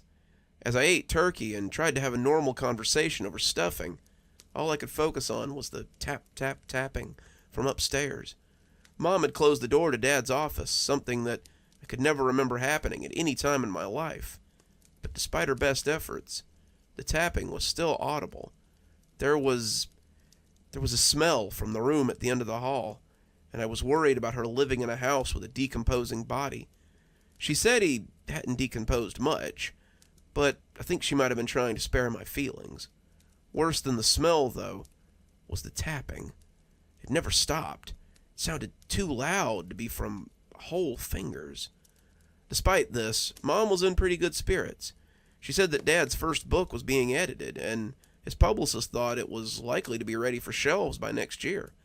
He couldn't believe my dad had been keeping this gem to himself for so long, and I think that's when I really realized how few people Dad had shared his book with. She said the initial payment on the book had allowed her to pay some overdue bills, and she would send him the second book sometime next year. If I release them slowly, it won't seem so odd when he finishes, and I let them know that he's passed. I asked if his writing had slowed at all, and she said that he was typing all day and night. He never rests, and I've had to start sleeping in my noise-canceling headphones. The sound takes some getting used to, but I think I can put it out of my mind. I had meant to stay the week, but I ended up making excuses and leaving the day after Thanksgiving. The sound of the keys as they clicked away was becoming too much for me to handle. After that, I made excuses not to come home. I told Mom I had a paper due during Christmas and stayed on campus over the holiday. I took extra classes so I didn't have to come home on the semesters that I'd be able to take a break from. I still called her on the phone, but her conversations became shorter and shorter as time went on. The longer I was on the line with her, the more pervasive the clicking became, and it felt like I could hear it over the phone no matter where she was. Mom's mental state began to deteriorate as well. She'd sent the second book to his publicist, and he'd fast-tracked it after the first one had done so well. She deflected any sort of interviews or phone calls for Dad, telling them how shy and anxious he was. But people really seemed to want to pick his brain about the direction of the books, and they were becoming harder and harder to put off. She didn't sound like her usual self either. It was clear that she wasn't sleeping. She said the clicking was getting louder and louder the longer it went on. I tried to do some soundproofing on the office, but it never seems to help. I can't stand to be in there for very long. Even though he's looking at the screen, I can feel him watching me when I'm in there. I think I can hear something moving around at night, too. Mom took a deep breath, and I could almost see her looking in the direction of the office as she pitched her voice lower. I asked what she meant, afraid that maybe animals had gotten in to try to get at Dad's body. But she said it was just little sounds. You remember how he used to leave his office late at night to get food? Sometimes I feel like I can hear someone coming down the stairs in the wee hours of the morning. While I was listening to it the other night, I realized that I couldn't hear the keyboard anymore, and that scared me even more. She started crying then, and I think I had already decided to come home that weekend so we could sort this out. I hadn't come home in a long time, and I found a very different woman than the one I had found over Thanksgiving a year before. And why not? It had to be nerve-wracking, knowing you were sharing a house with a corpse. Mom looked like she had aged 20 years. Her hair, light blonde the last time I'd seen it, was threaded with gray and looked thinner than ever. Her skin sagged, and her eyes looked bruised from the bags under them. She was so thin to the point of emaciation, and I wondered if she had been eating. When she hugged me, I could feel her ribs pressing against me, and I decided then that something had to be done before I lost both my parents. I told her that we had to end this. I told her that we had to put him to rest, but she feebly resisted. He isn't done yet. He's still typing up there. I can't lay him to rest until he's finished. I asked her how long that would be, but she didn't seem to have an answer. I told her I was tired and wanted to rest, but after I heard her door close and the sound of her springs grumbling as she went to bed, I got up and went downstairs. I wanted to see what this thing was that was moving around after dark, and I knew just the place to hide. There was a small closet in the living room, a place for wrapping paper and old crafts Mom hadn't gotten around to yet. And after sliding some things around, I made myself comfortable and cracked the door. It took some time. I wished I had some coffee to keep me from dozing in the small, warm place. I was just starting to nod off, my phone showing 3:30 in the morning, when the landing at the top of the stairs creaked. Something glided down almost soundlessly, its body light as I pressed my eye to the slit in the door to see what it was. It was dark in the living room, the curtains drawn, but I didn't dare turn on my light. If it knew I was here, it might flee, and then I'd have nothing to report to Mom in the morning. Luckily for me, it jostled right past the closet door, and the creature was impossible to miss. It was thin, almost lacking dimensions, creaking as it ambled into the kitchen. I held my breath as it disappeared into the dim space, but the pale head was hard to miss. When it turned to look at the closet from the kitchen doorway, I feared I'd made a noise. When those empty eye sockets fixed on the door, I covered my mouth with my hands. When the creature creaked its way into the kitchen and disappeared from sight, I tripped out of the closet and made my way less than gracefully back up the stairs and into my old room. If it heard me, it didn't stop at the door to comment. Only then did I come to the same conclusion that my mother had, realizing what was missing from the silent house. The tapping had stopped. We called the police the next day, me threatening to call them myself if Mom didn't. I didn't know what that thing was I'd seen the night before in the kitchen, but I couldn't very well leave her alone with it. She just nodded and picked up the phone. I think she was ready to call them, honestly. She lived with Dad's corpse for 2 years, and even she had to agree it was time to end it. The paramedics weren't sure what to make of him, but he was definitely what I had seen the night before when it came into the kitchen. He had almost completely rotted, but his bones had moldering flesh still attached in places. His scalp had some hair clinging to it. The bald spot I had noticed was still visible, but we had taken his hands off the keyboard before they got there. When we had taken him from the computer, his scream was little more than a wheeze of protest. He had no vocal cords to scream with, but still, he protested. The police had questions, but I think Mom managed to convince them that it was all harmless. She said that when he died, she had just gone a little bit crazy. She couldn't cope with him being gone, so she just pretended he was in his office, typing away on his novel. I told them that that was what she had told me for months, and I think they believed me. Dad's remains were taken to the funeral home, and it goes without saying that his funeral was a closed casket affair. As we sat on the front row, though, I heard something that would haunt me until I went into the ground myself. Dad may not have been able to scream, but it seemed his work went on regardless. As I sat there with Mom, my mother sobbing as she heard the all-too-familiar sound, we both heard the low tapping of those bony fingers smacking against the lid of the coffin.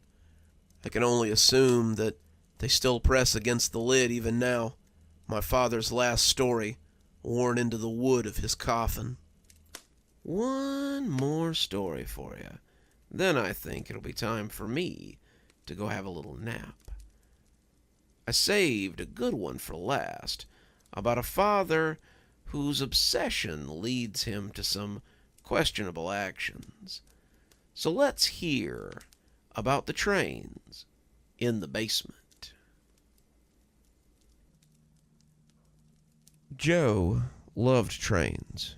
He'd loved them since he was little, and it was a love affair that had lasted a lifetime. He had gotten his first train set when he was 5 years old, and though the models he had now were as different from that set as he was from the child he had been, he still remembered it fondly. His train set in the basement of the home he shared with his wife and daughter, and the table he had set up were so big that it took up nearly half the floor space. His wife often bemoaned how much room it ate up, but he ignored her for the most part. He paid the bills, he slaved away at work so his wife and daughter could live comfortably, and when he got home, all he really wanted to do was relax with his trains. He had a little cap he wore and a special pair of overalls, and he sat and listened to the trains chug along, feeling a sense of peace that had eluded him anywhere else in life. He would sit down here for hours sometimes, just playing with his trains and letting life pass him by. He could hear his wife, Debbie, moving around upstairs, but he put her out of his mind, too. Debbie would call down to let him know that dinner was ready, and then he'd have to leave his cap on the hook and go upstairs and spend time with his family. His family. Ugh, they were so dull. His wife would ask him about his day, a day that had been boring and monotonous and would be better forgotten in the basement with his trains. Jennifer would talk about cheerleading or some boy she liked, and Joe would pick at his food as he listened to nothing but the clickety-clack of train wheels in his mind. He was dreading hearing her come down the stairs, consoling himself by watching the trains go by. That's when he noticed the house for the first time. The house had been purchased at a hobby store 2 towns over. His wife had complained when he had told her where he was going to get the things he needed for his train set, but it really couldn't be helped. The hobby shop in town was not the sort that stocked train things. The greasy man behind the counter, the one wearing the Led Zeppelin t-shirt and a shiny ponytail, had pushed his glasses up his nose and informed Joe that unless he were here to play Warhammer, they did not stock models for that sort of hobby. So, Joe had gone 2 towns over to find a man who carried his sort of hobby. He had gotten about 5 little wooden houses for his diorama that day, but it was only now that he realized one of them looked a lot like his house. He hadn't painted them, they had come just as they were, but as he watched his trains chug around the place, he could see that one of them was a white house with a tan roof and a picket fence that went all the way around it. Joe didn't remember having seen it before, but as the train came around to pass it, he found his attention suddenly pulled to it. It was like a scene in a movie where the shot zoomed in on a certain object, and Joe felt his eyes drawn there inexorably. The house was sitting next to the tracks, and whoever might take in the breeze in the evening on the front porch would have a great view of the trains as they went by. In fact, he thought he saw someone leaning on the windowsill doing just that. There couldn't be anyone doing that. Joe hadn't put any people in any of the houses, but he saw someone nonetheless. He couldn't make the fellow out. He was like a giant trying to see a passing sparrow. But the longer he stared, the more familiar the man looked. As the train rolled past and kicked its water vapor smoke into the air, he imagined that he could see someone watching it wistfully. Joe put it out of his mind, swapping his CB steamliner for a larger diesel engine, and went back to enjoying the trains. Even so, as they continued to rumble around the track, he was drawn back to that house again and again. The man leaned on the sill and watched the locos as Joe swapped out trains. Was he a man? Joe felt certain that he was. He was still leaning there, watching the trains roll past with fascination, when Debbie called down to tell him that dinner was ready. Joe glanced at the stairs, momentarily drawn out of his daze, but when he looked back at the little man, he was gone. Maybe his wife had called him to dinner too, Joe thought with a snort as he put his hat on the hook and climbed the stairs. He'd have plenty of time after dinner to search for him again as he ran his trains on their endless courses through the landscape that he had created. And Martha said that her daughter got accepted into Ohio State. After all that bragging about getting into Dartmouth, her daughter couldn't get any higher than our own little state college. It just goes to show you what bragging gets you. Joe was plowing absent-mindedly through his mashed potatoes as Debbie prattled on about some friend of hers whose daughter was apparently too dumb to get into her college of choice. Ohio State was a fine college. Joe had gone to Ohio State to get his degree in engineering, but he didn't feel like saying as much. If he just agreed with her and let her get it out of her system, then she'd likely let him get back to his basement so he could play with his trains. He glanced over at his daughter, Jessica, and saw that she was attached to her phone as usual. She didn't have time for much else these days, and between TikTok and Instagram, she barely seemed to be in the world. She had no time for her parents, just her friends and her fans. Joe didn't really care. He was no better if he thought about it, and her attention to the phone meant that he had more time with his trains. And then she said she might make her daughter wait a year so she can take the entrance exam to Dartmouth again. Can you imagine having such a stagger between high school and college? You would... Can I be excused? Jessica asked suddenly. Diana wants to go live in a few minutes. Jessica, you've barely touched your vegetables, Debbie lamented, but Jessica was already getting up and leaving. Me too, said Joe, taking his plate to the sink, his vegetables noticeably gone. Debbie pursed her lips as the two of them made their hasty way to their various hobbies. Sure, why not? I only cooked the dinner, but I suppose I'll do the dishes, too. Neither of them were listening, though. Joe was heading downstairs, Jessica taking the stairs to the second floor 2 at a time, and Debbie was left sitting at the table. She wanted to cry. She wanted to rage at them, but she picked up her phone instead. She had a message there, a message that made her smile, and soon her absentee family was as far from her mind as Martha or her dummykin's daughter. The trains thundered over the plastic track, making their way through the little town that Joe had built for them. He could have as many as 5 trains going simultaneously on this setup, if he wanted to. As long as he kept his eyes on the switching times, they would never run afoul of each other. In the beginning, Joe had been afraid to run more than 2 at once, but now he was comfortable enough to run as many as he wanted. He could run 5 without even thinking about it, and that made him feel proud somehow. It was a silly thing to feel proud of, but he found that he did. And why shouldn't you feel proud? The rail line sure can't run itself, came a voice from the model below. Joe jumped a little, looking around to see who was talking. He looked at the steps, but there was no one there. He stood up, his chair making a harsh noise as he did, but as he looked across the basement, he couldn't find anyone there either. The voice hadn't been very loud, like a voice from outside, and he looked up to the little window near the top to see if someone was peeking in on him.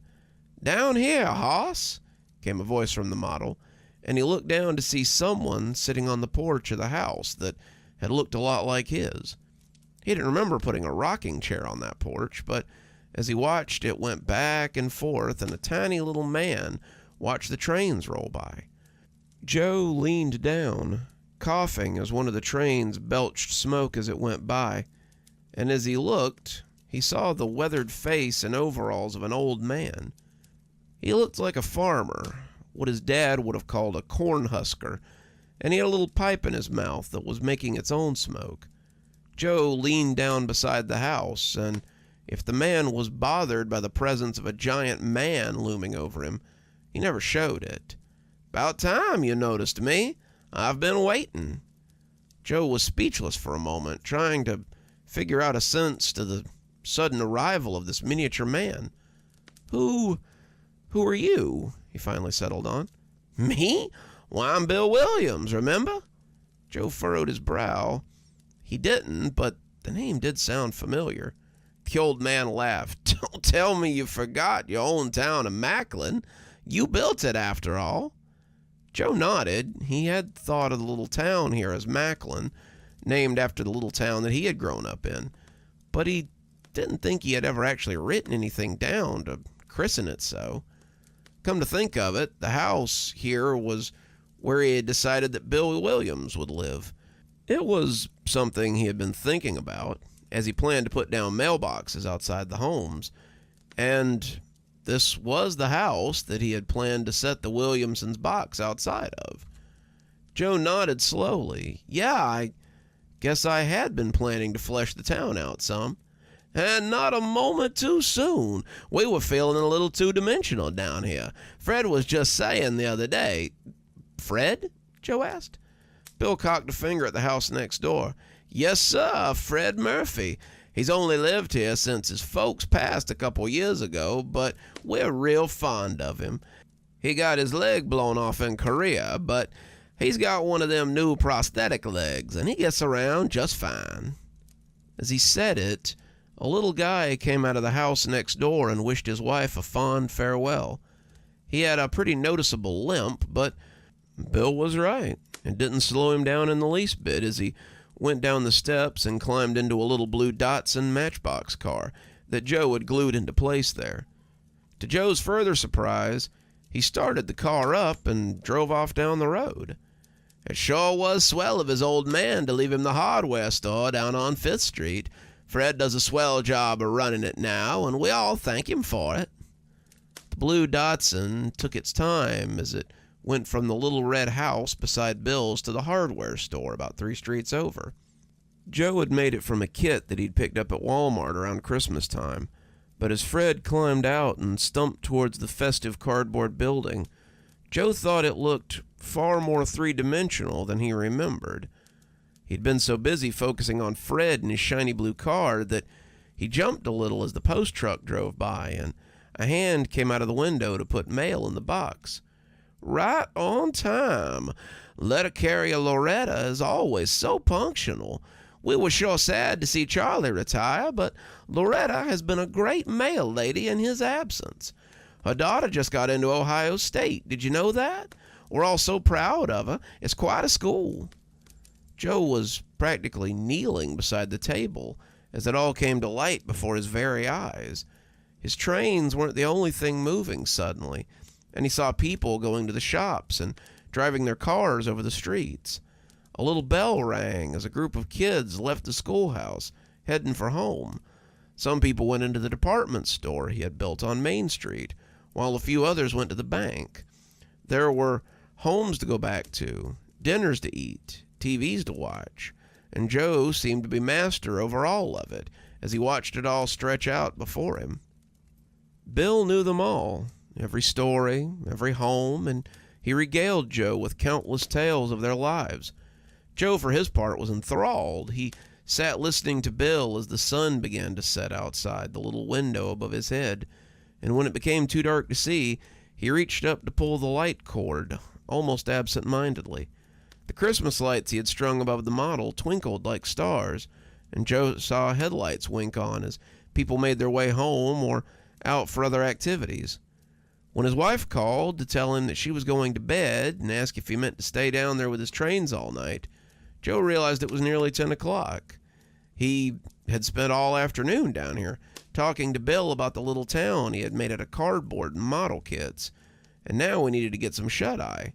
Needed to, but didn't really want to. "Land sakes," Bill said, checking his watch. "I gotta get to bed. Sorry, Hoss, but we'll have to continue this some other time. Tomorrow, maybe," he said, and Joe thought he looked almost as hopeful as Joe was. Of course," Joe said hurriedly. I'll come down right after work." "Sounds like a plan to me. See you tomorrow, Joe," Bill said.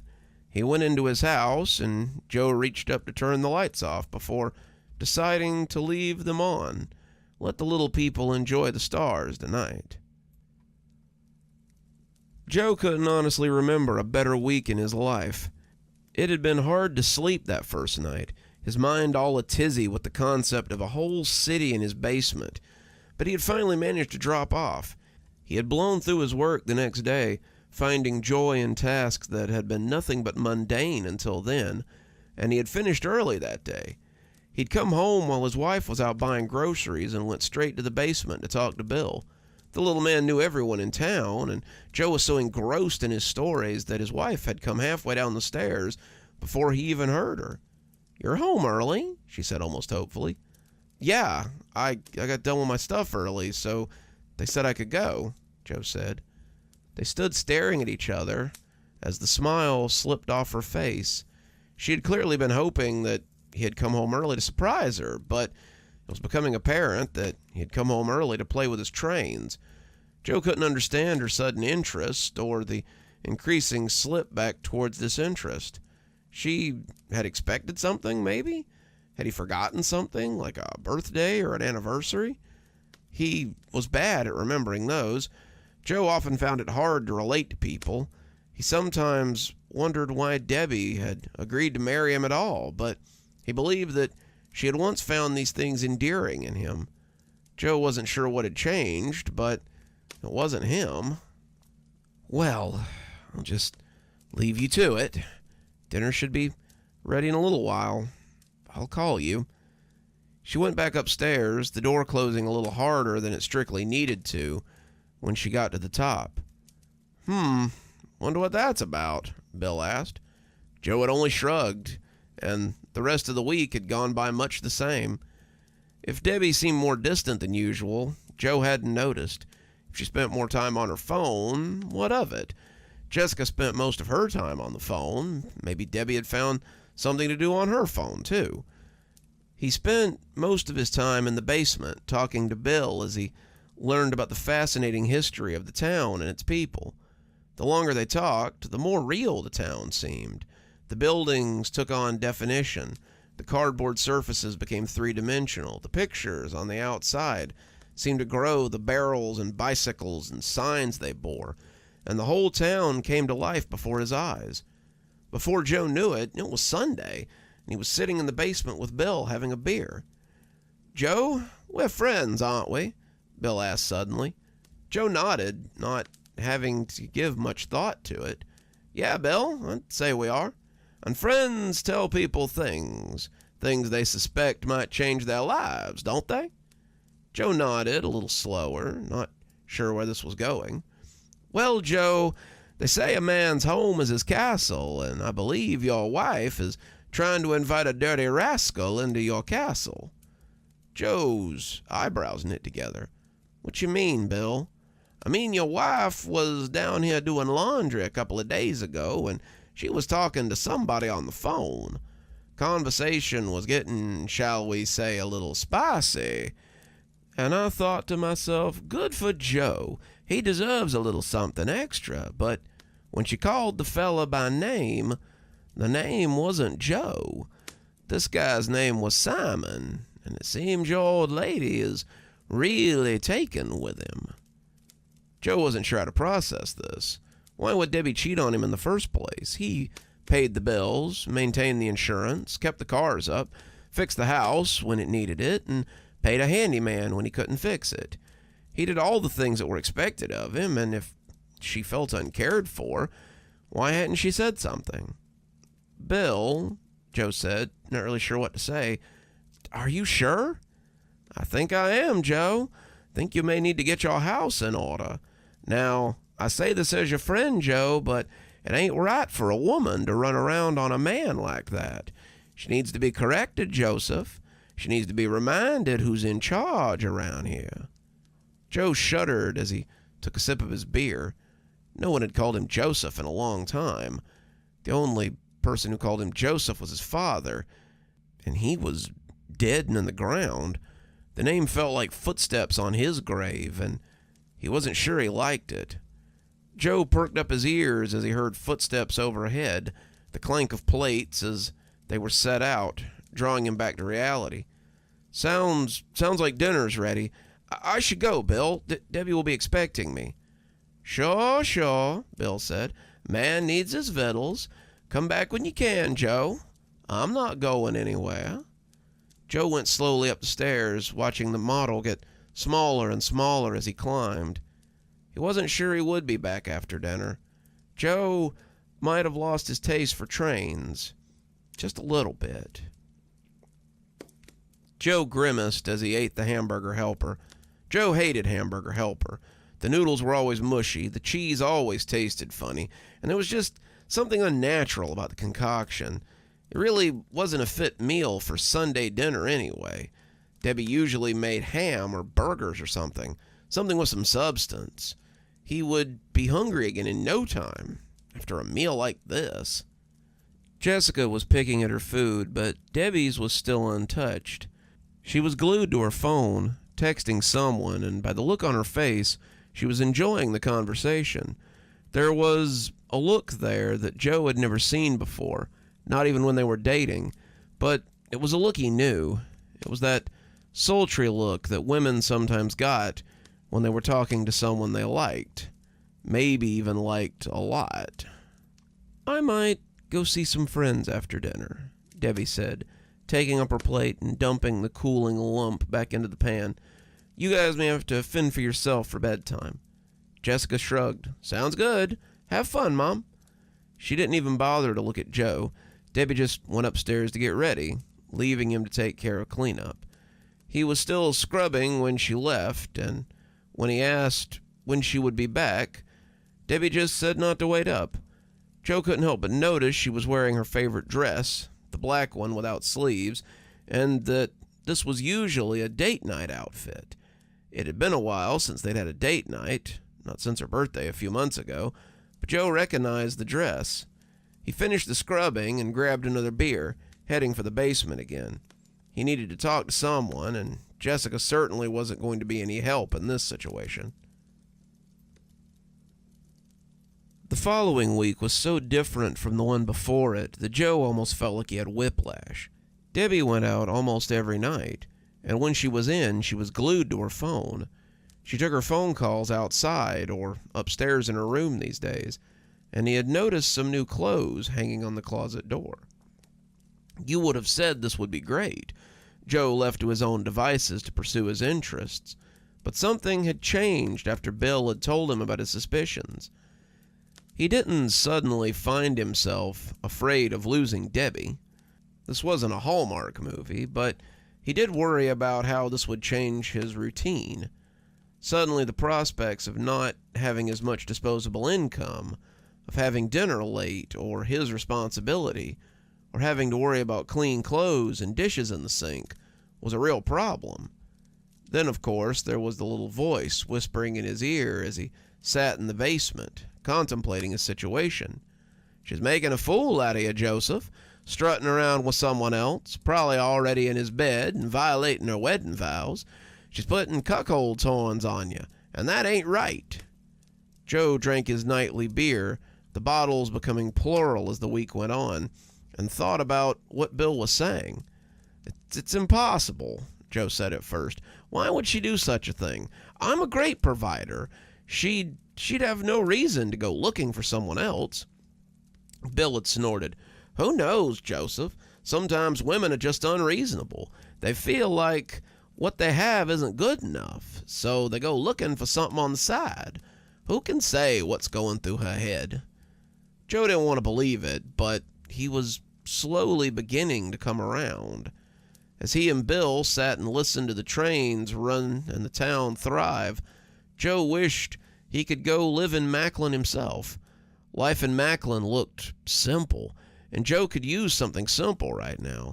His life had become very complicated as of late, and he wanted to return to something more wholesome, a place where wives and daughters honored their father for his sacrifice, and dinner was on the table when he got home, a place where people were satisfied with their lot. By Thursday, Joe was certain that his comfortable life was coming unraveled. He came down in the same clothes he'd gone to work in, not feeling like dressing in his conductor's overalls much these days, and found Bill sitting with Fred on the porch as the two smoked their cigarettes. They had been talking quietly as he came down, but they looked up and waved as he noticed them. "Got some bad news, Joe," Bill said, taking a long drag off his cigarette before letting the smoke out like some kind of a wrinkled dragon. "Your old lady had a friend over to the house today." This was news to Joe, since Debbie hadn't been here when he'd come home. He'd found the breakfast dishes in the sink, the clothes still on the line, and his wife gone off somewhere. Joe told himself that she was getting things for dinner, but who knows? Was she out with friends, or just one friend? He didn't know that either, but he was beginning to suspect it was just the one friend now. "How can you be sure?" Joe asked, not wanting to believe it. "Shoot, Joseph, you could hear 'em carrying on up there. I'd imagine there's a few loose springs in your bed these days. Then they left again, and then you came home about an hour later." Joe sat down heavily, trying to make sense of all of it. This can't be happening. I refuse to believe this is happening," Joe said, putting his face in his hands as he rested his head on the table. "'Fraid it is, hoss," Bill said, taking another long drag off his cigarette. "I'm just glad my Millie never strayed like this. Think we both know what would have to happen if she did, don't we?" he said, he and Frank nodding in unison. Joe opened his fingers as he turned his head. What would have to happen? "Well, let's just say there'd be a fresh plot in the backyard if my old lady tried to step out on me like that." Joe was silent for a few seconds, seeming to weigh Bill's words as he thought about what he was saying. I could never do anything like that." Bill gave him a hard look, no mean feat for someone with eyes that small, before shrugging. "Nah, I guess not. I guess we're just cut from different cloth, hoss." Joe went back upstairs, the basement suddenly not seeming so inviting. The house above was quiet. Jessica hadn't come home, spending the night with a friend, and Debbie was still out. Joe went to the kitchen to see if there was anything to eat, but most of it looked less than appetizing. In the end, he just sat there as night fell outside, his stomach grumbling and his anger rising. Who was Debbie out there with? Had she actually brought them to the house? He wondered briefly if what Bill was telling him was real, if the little people of his train town were real, but the thought wouldn't hold. Of course they were real. They spoke to him, and he had seen them with his own eyes. Joe wasn't imaginative enough to create something like that from whole cloth. Joe liked trains, he liked to build, but he wasn't delusional. The idea that this might be some kind of psychotic break never even occurred to him. In his mind, everything was ordered, and Joe had everything in its proper place. The headlights of Debbie's car slid across him as she pulled into the driveway. He heard her come up the walk, heard her keys slide into the lock, and as she came in, he watched her take her shoes off before coming inside.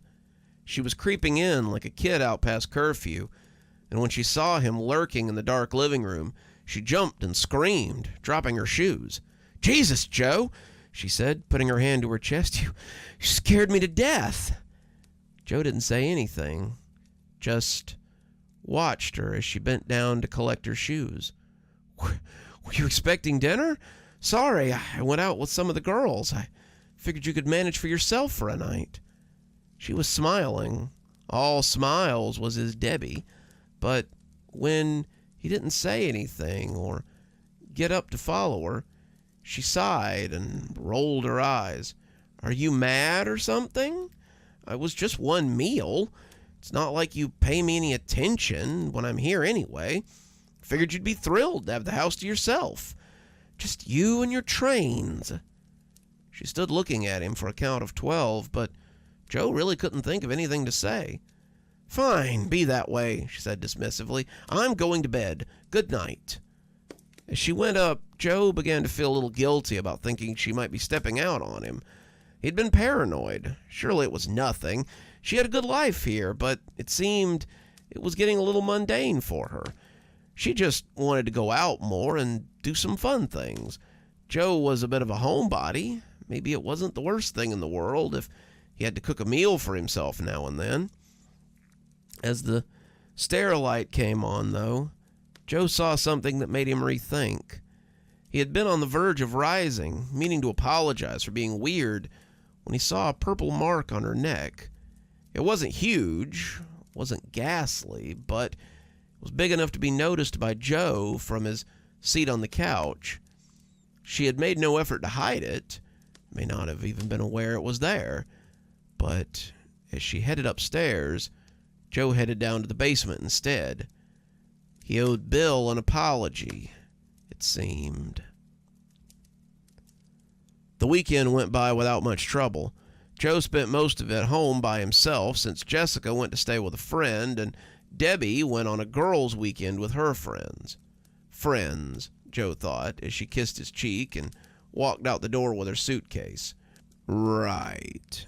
He believed that, as much as he believed that the hickey she had covered with makeup was a rash.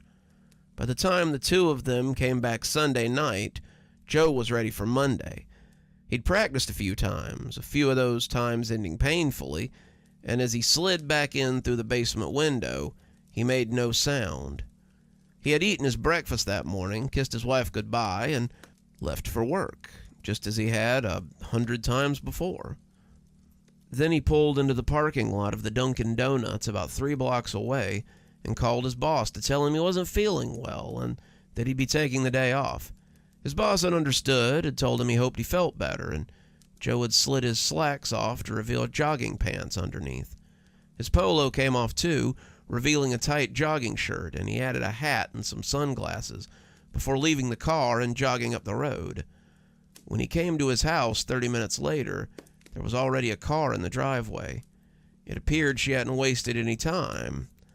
As he came slowly around the side of the house, he could see the two of them embracing in the living room.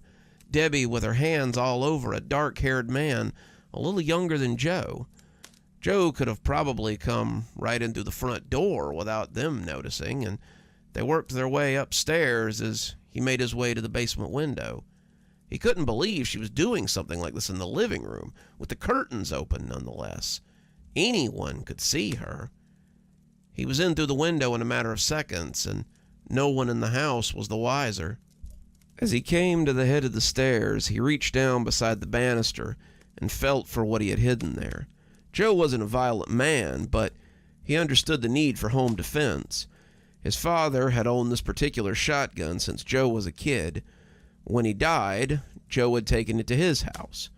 Debbie hadn't liked it, saying that Jessica might hurt herself with it, so Joe had always kept it in the basement.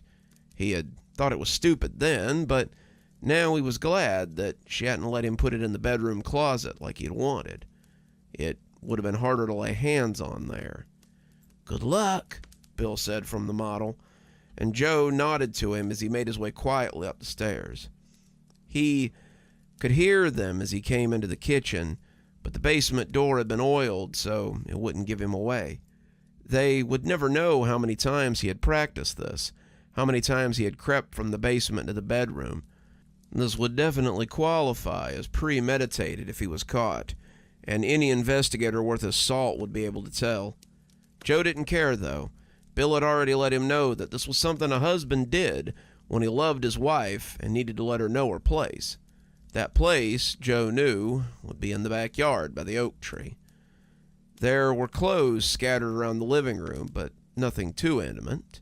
A sock here, a pair of stockings here, a shirt thrown across the couch, a shoe by the door, and all in line towards the stairs. They'd been busy already, and Joe wondered what she would have done if he had forgotten something and had to come back. Joe realized that she knew him too well, though. He never forgot anything. Joe was meticulous, driven by his routine, and he would have no more forgotten something he needed than he would have left without his pants. He stopped at the foot of the stairs, listening to them as they did their cheating on the floor above. It was shameful. She'd never made noises like that for him, even when he had been interested in things like that. She had mostly just lain there, dutifully, but it sounded like she was being more than dutiful for him. He stopped again at the midpoint as the stair creaked a little, but they were making too much noise by then. They didn't even hear as he slid the door open, but when he cocked the shotgun and pointed it at the pair of them, Debbie screamed in something other than passion. The gun blammed before either of them could make their case, and Joe was left standing there in the aftermath. Joe came running into the basement, slamming the door behind him and throwing the lock. He could see the flashing lights from the basement window, and he knew that they'd be coming down the stairs any time now. His plan hadn't been quite as well planned as he had thought, and now it was all coming apart. He had stood there in the bedroom, looking over what he had done for several minutes before he heard sirens coming from up the street some. There was no way they had already been called about the gunshot. Less chance that they were close already. Someone had to have seen him go into the house. Someone who had then heard the shots while they were still on the phone with the emergency services. Now they had his number, and he was out of escape routes. Joe went to the model, looking down at Bill's house as he tried to find the old man.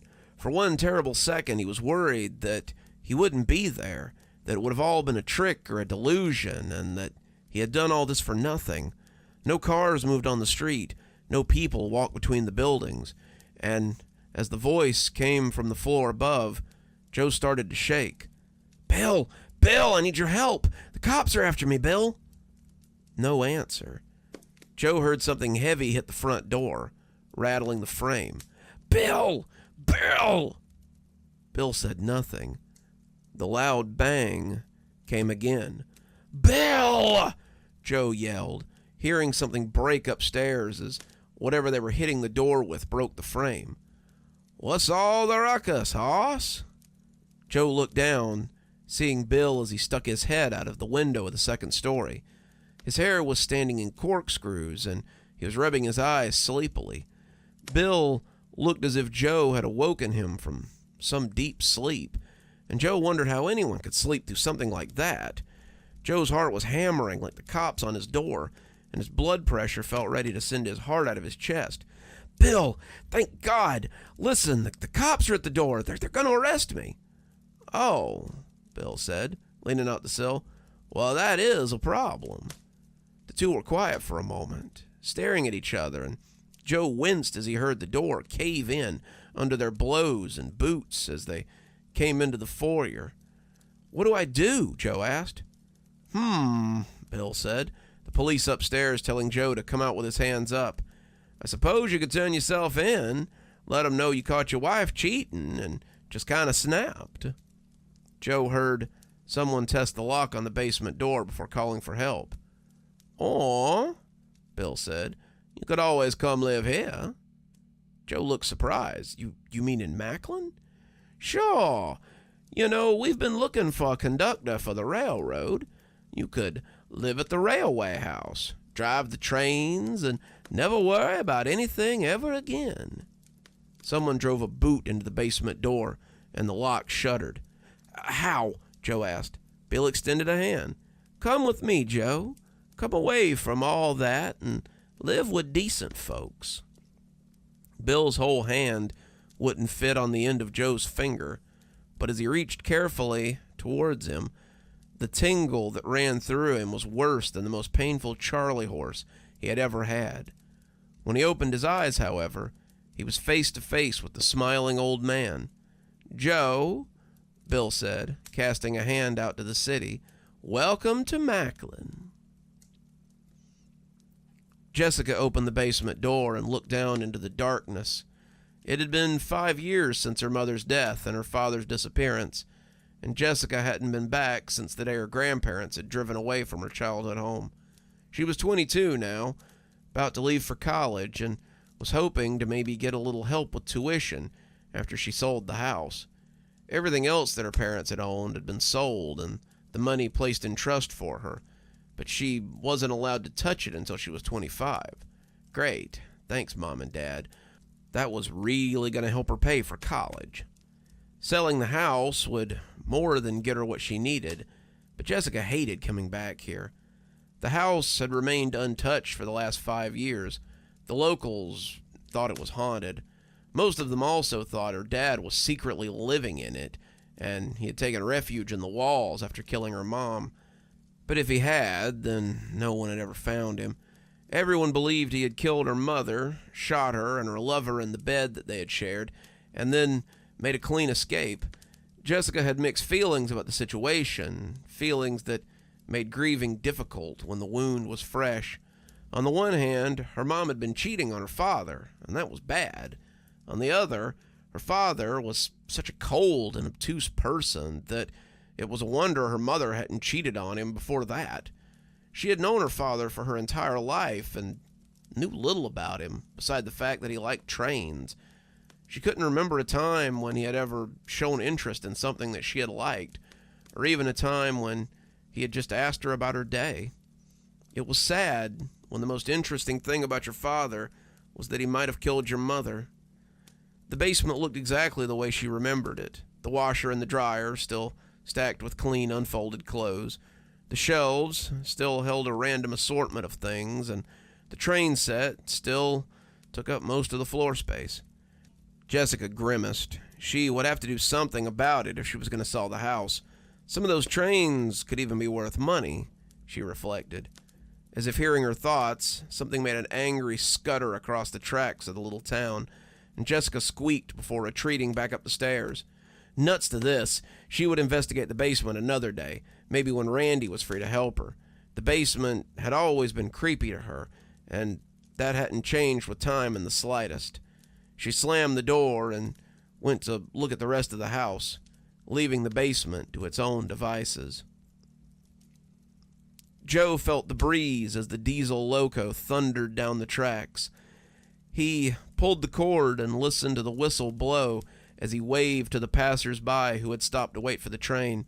He couldn't remember anything before he had taken up the cap and overalls that made him the conductor of the Macklin line, but he was sure it hadn't been better than this. No wife, no kids, nothing but train times and passenger schedules. Sometimes when he wasn't driving the train, he sort of remembered someone from before he had come here. A woman and a girl, a house, a boring job, a boring life, but none of that really mattered. Joe was happy, happier than he had ever been, and as he drove past Bill's house, he waved to his old friend as he sat whistling on the porch. They would have some beers later, Millie cooking them another wonderful dinner, and then Joe would wake up tomorrow and do it all over again. Yes, sir, Macklin was the best little town in the whole damn world. And just like that, our stories have come to an end. But don't worry, I'm sure we'll be back again with more great stories and more great times soon. Till then, this is Dr. Plague, wishing you a wonderful day and a spooky evening.